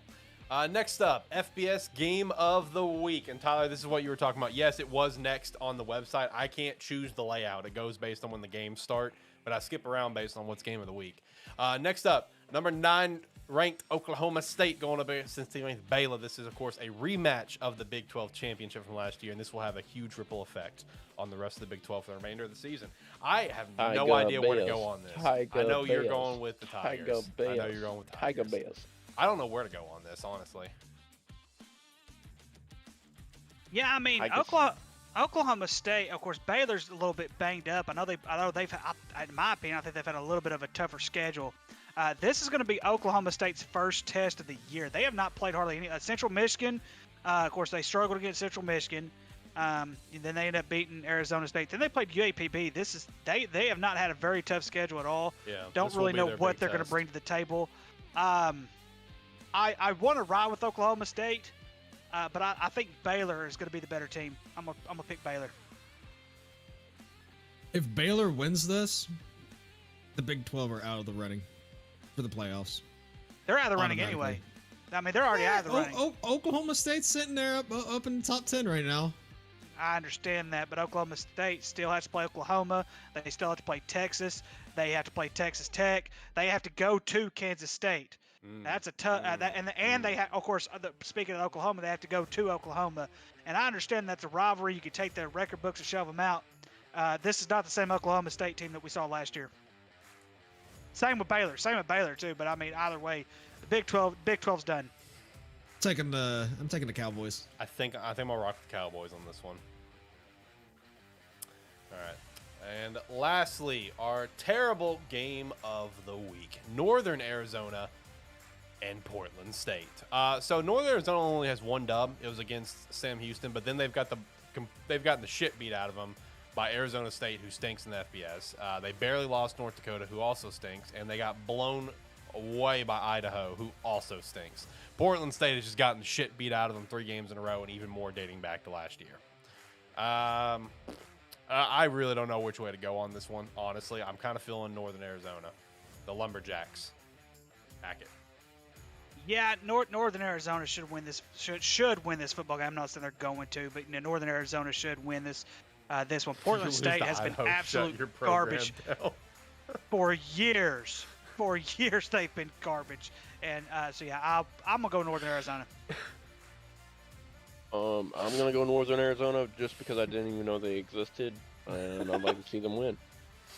Yeah, I'm going with Northern Arizona just specifically because of their mascot. You know, I'm gonna flip the script because Tyler made me laugh with it. If you lose to Idaho, shut your program down. I'm going Portland State, just because that makes me laugh.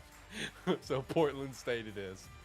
All right, let's go over to NFL and run through this here real quick. So we'll go look at the leaderboards. Steve's currently at the top, 27-21. Jakub, Shane, and Tyler at 23-25, all tied for second. Ricky, you are 22-26. I'm not doing too hot. Brady's currently at 21-27. I'm 19-29. I'm not doing hot right now. And Iggy at 15-33, so at least I'm not Iggy. At least got that going for me. No, sorry, Iggy. Love you, man. I'm just being real. All right, let's jump into picks, though. Thursday Night Football, Miami at Cincy. How we feeling? I'm gonna go Cincinnati. I'm going Cincy because they're gonna be rocking them fire white Tiger uniforms. Those white uniforms are sick. I'm going Cincy. Yep, yeah, give me the Bengals. Yeah, I mean, because you look at Miami, and of course Miami coming off a big win and everything like that. Cincinnati, they really need to get going. And I still have high expectations for Cincinnati. I'll pick Cincinnati.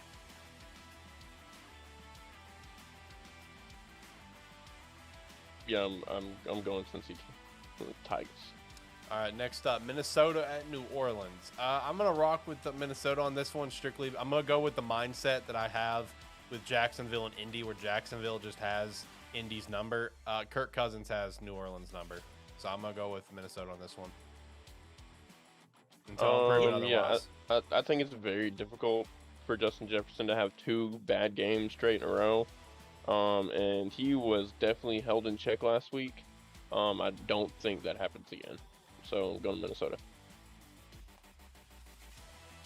Yeah, New Orleans, they're really struggling. They've got to figure out a way to really get going. Minnesota, on the other hand, not the best with road games. Give me New Orleans. Minnesota. LA at Houston. I low-key want to pick Houston here, but I'm going to lock in the Chargers. I think they're going to have a bounce back. Yeah, I'm gonna lock in the Chargers too. Chargers to win. Jacob, did you pick? For Chargers in Houston? Yeah. It's gonna be Houston. Oh. I like it. Okay, spicy. All right, next up, Chicago at the Giants. Let me pick first so everyone can pick opposite of me because I can never pick the Bears right, so you get automatic dub. I'm thinking the Bears are going to win this game. I'm locking in the Bears. All right, for that reason, I'm going to go Giants. Thank you for the W. Appreciate it. You're welcome, man. Got you. Chicago starts off 3-1. Give me Chicago. The Giants start out 3-1. Give me the Giants. All right, Seattle, Detroit, easy. Give me the Lions, baby. Easy. Yeah, let's move on. Yep, Lions. Come on. No. Don't you dare. What's wrong with Geno Smith? Don't you dare. I love Geno Smith. Don't you dare. I hate Seattle. I hate Pete Carroll. He's a criminal. Don't you dare. What coach isn't?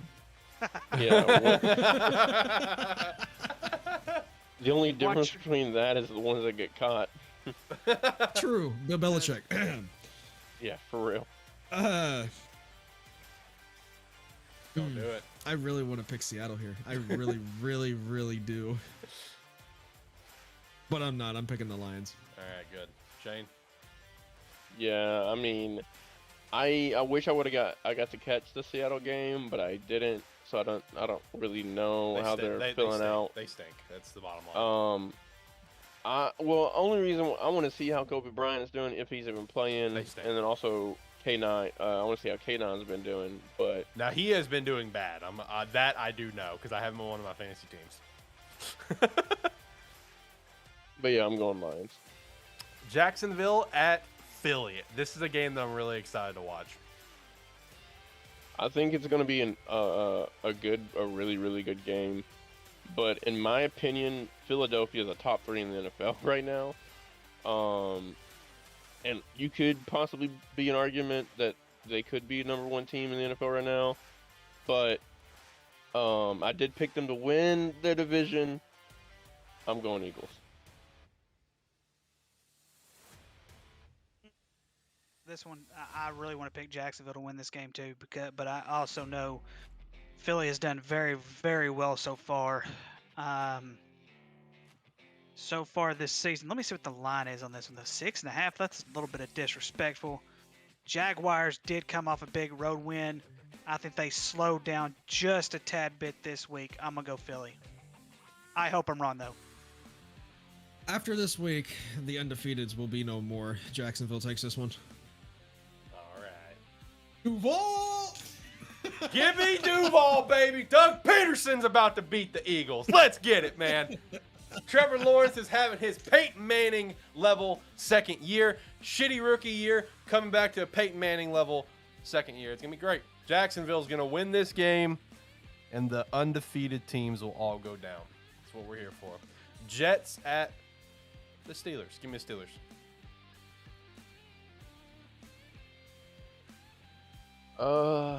I am gonna go with the New York Jets. Just simple as that. I think for some reason, they're gonna win this game. So I guess I can't say don't know. I have no explanation for it. I just feel like they're gonna win this game, and it's gonna be on the way for Kenny Pickett starting by week 5. So I have an explanation. The explanation that you can't give.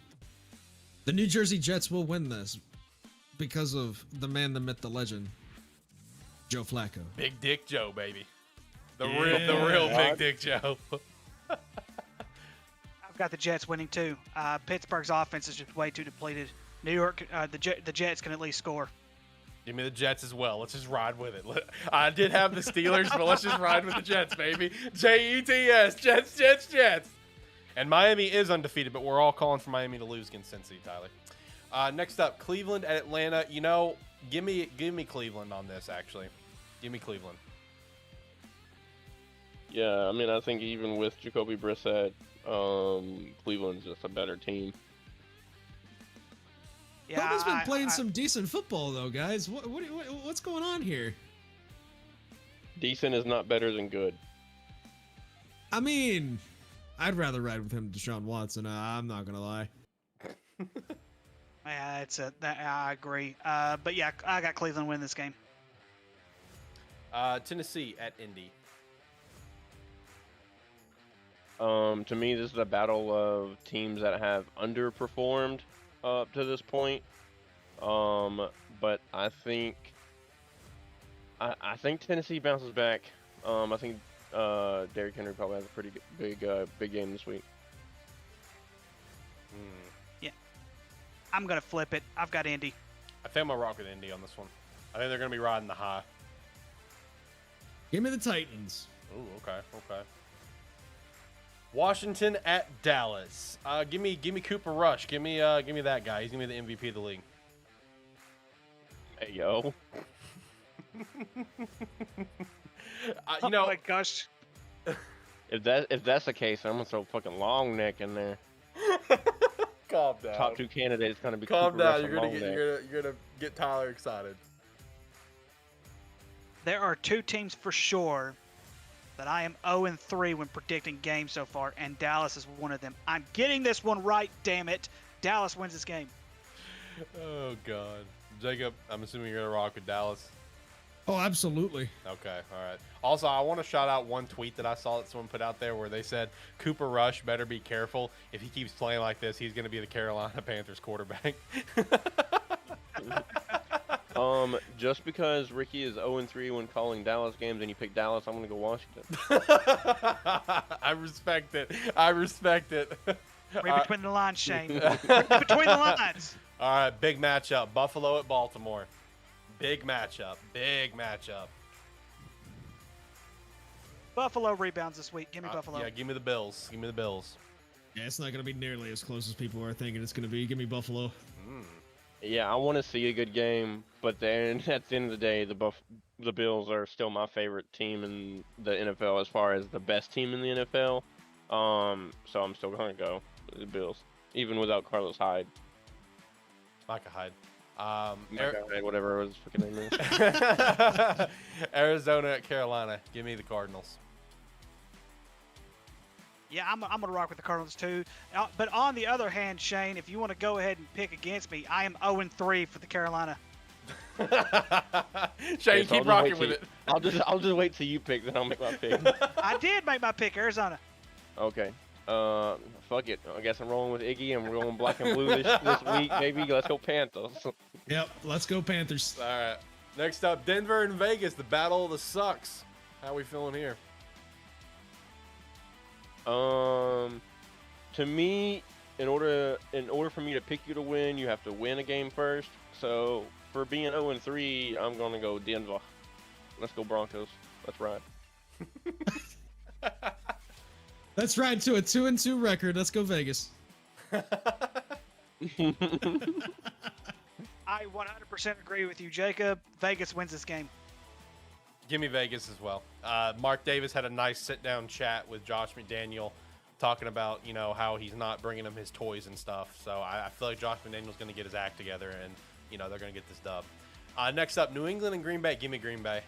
Mac Jones have some injury issues while I don't know who they're starting. I don't know if it's going to be Hoyer or the greatest college quarterback in history, Bailey Zappi. But assuming it's not Zappi, that's automatically a New England loss to me. Give me Green Bay. It'll be Hoyer. I guarantee it'll be Hoyer. I know. Maybe New England should just trade and get your boy Garner Minshew. Minshew mania! We can settle this one. Let's let it run wild somewhere. Green Bay wins this game. I'm still all for Minshew mania in Seattle. That's what I want to see. That'd be great. But yeah, I mean, I've seen rumors of Cam Newton is back visiting New England. Don't know if they're going to sign him just for this game or whatever. Get out of here. But at the end of the day, I'll have to agree with Alex. Since it's not Bailey Zappi, it's going to be Brian Hoyer. I'm going to go with the Cheeseheads in Green Bay. KC and Tampa Hold Bay. on. Give me the Patriots. Oh, I thought you made your pick. I'm sorry. What? Yeah, I'm doing the Patriots, though. Okay. Gonna prove you guys all wrong. Okay. Brian Hoyer's about to get that dub. All right. Sunday Night Football. KC at Tampa. Give me KC. If this were the playoffs, I'm picking Tom Brady. But it's not the playoffs. It's the regular season. Give me Kansas City. Okay. I'm going to have to agree. Give me Kansas City. Give me Tampa Bay. Ooh. I will say I'm actually pretty excited to watch this game. So a little background on this. Sunday is when I will actually get to Orlando. And that night I'm going to Universal City Walk. It's just like a big area with a lot of restaurants, shopping center, different stores and shit. It's right outside Universal Studios, right? Like right across the bridge from it. And there they have, it's NBC for Sunday Night Football, right? Yeah. Yes. Okay. They have a giant NBC sports bar restaurant, and with that, outside the building is a massive jumbotron, and you can just walk around City Walk, and they'll play like Sunday Night Football and stuff. So I'm actually pretty excited to check out that game at City Walk. It's gonna be pretty sweet. Anyway, now that story's done, let's move on to Monday Night Football. Rams at San Fran. Does San Fran bounce back? Is Rams going to get it together? How we feeling?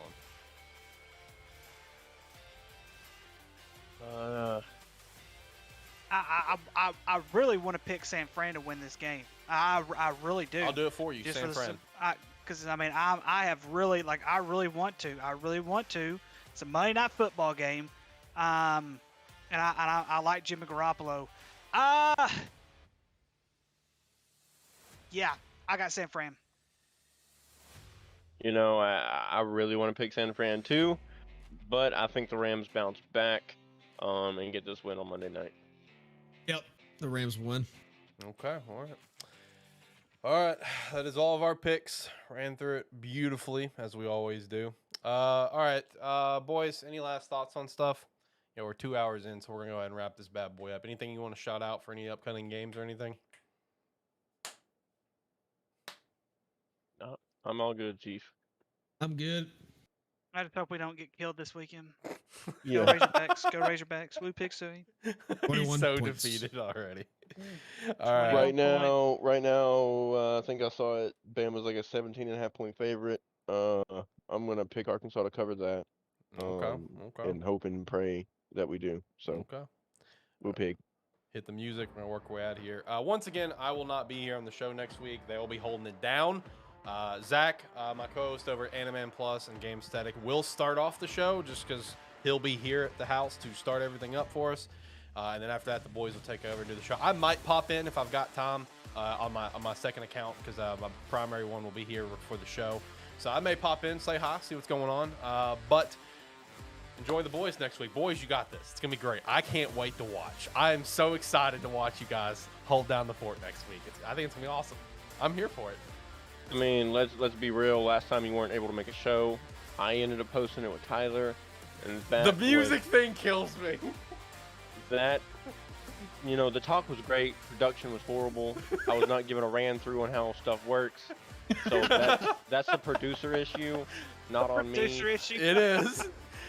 No, like as soon as he's starting the show, I'm watching it, and Tyler was sitting there with me, and I'm just like, as we're getting closer to the music, build up, I'm like, he's not going to turn down the music, is he? And it's just like, yo, welcome to Terror Football Show, and the music's just blasting, and then he turns it down. He's like, oh wait, I forgot to turn down the music. No, it's going to be great. Zach's got it. He knows how to work this thing. I think he should. It's going to be great. You guys got it. It's going to be awesome. I can't wait to watch. I'll see you guys in a couple weeks. I'll see everyone that is watching the show a couple weeks, which hopefully here in a couple weeks we'll reveal to the world our ATFS jerseys that I revealed to the boys here earlier in the show. Got their live reaction. Can't wait for everyone to see it. The jerseys look sick. You're all going to love it. Can't wait to launch the full store. With that said, thank you so much for listening to a Terror Football Show. See you guys in a couple of weeks. Enjoy the games this weekend. Enjoy the boys next week. Bye.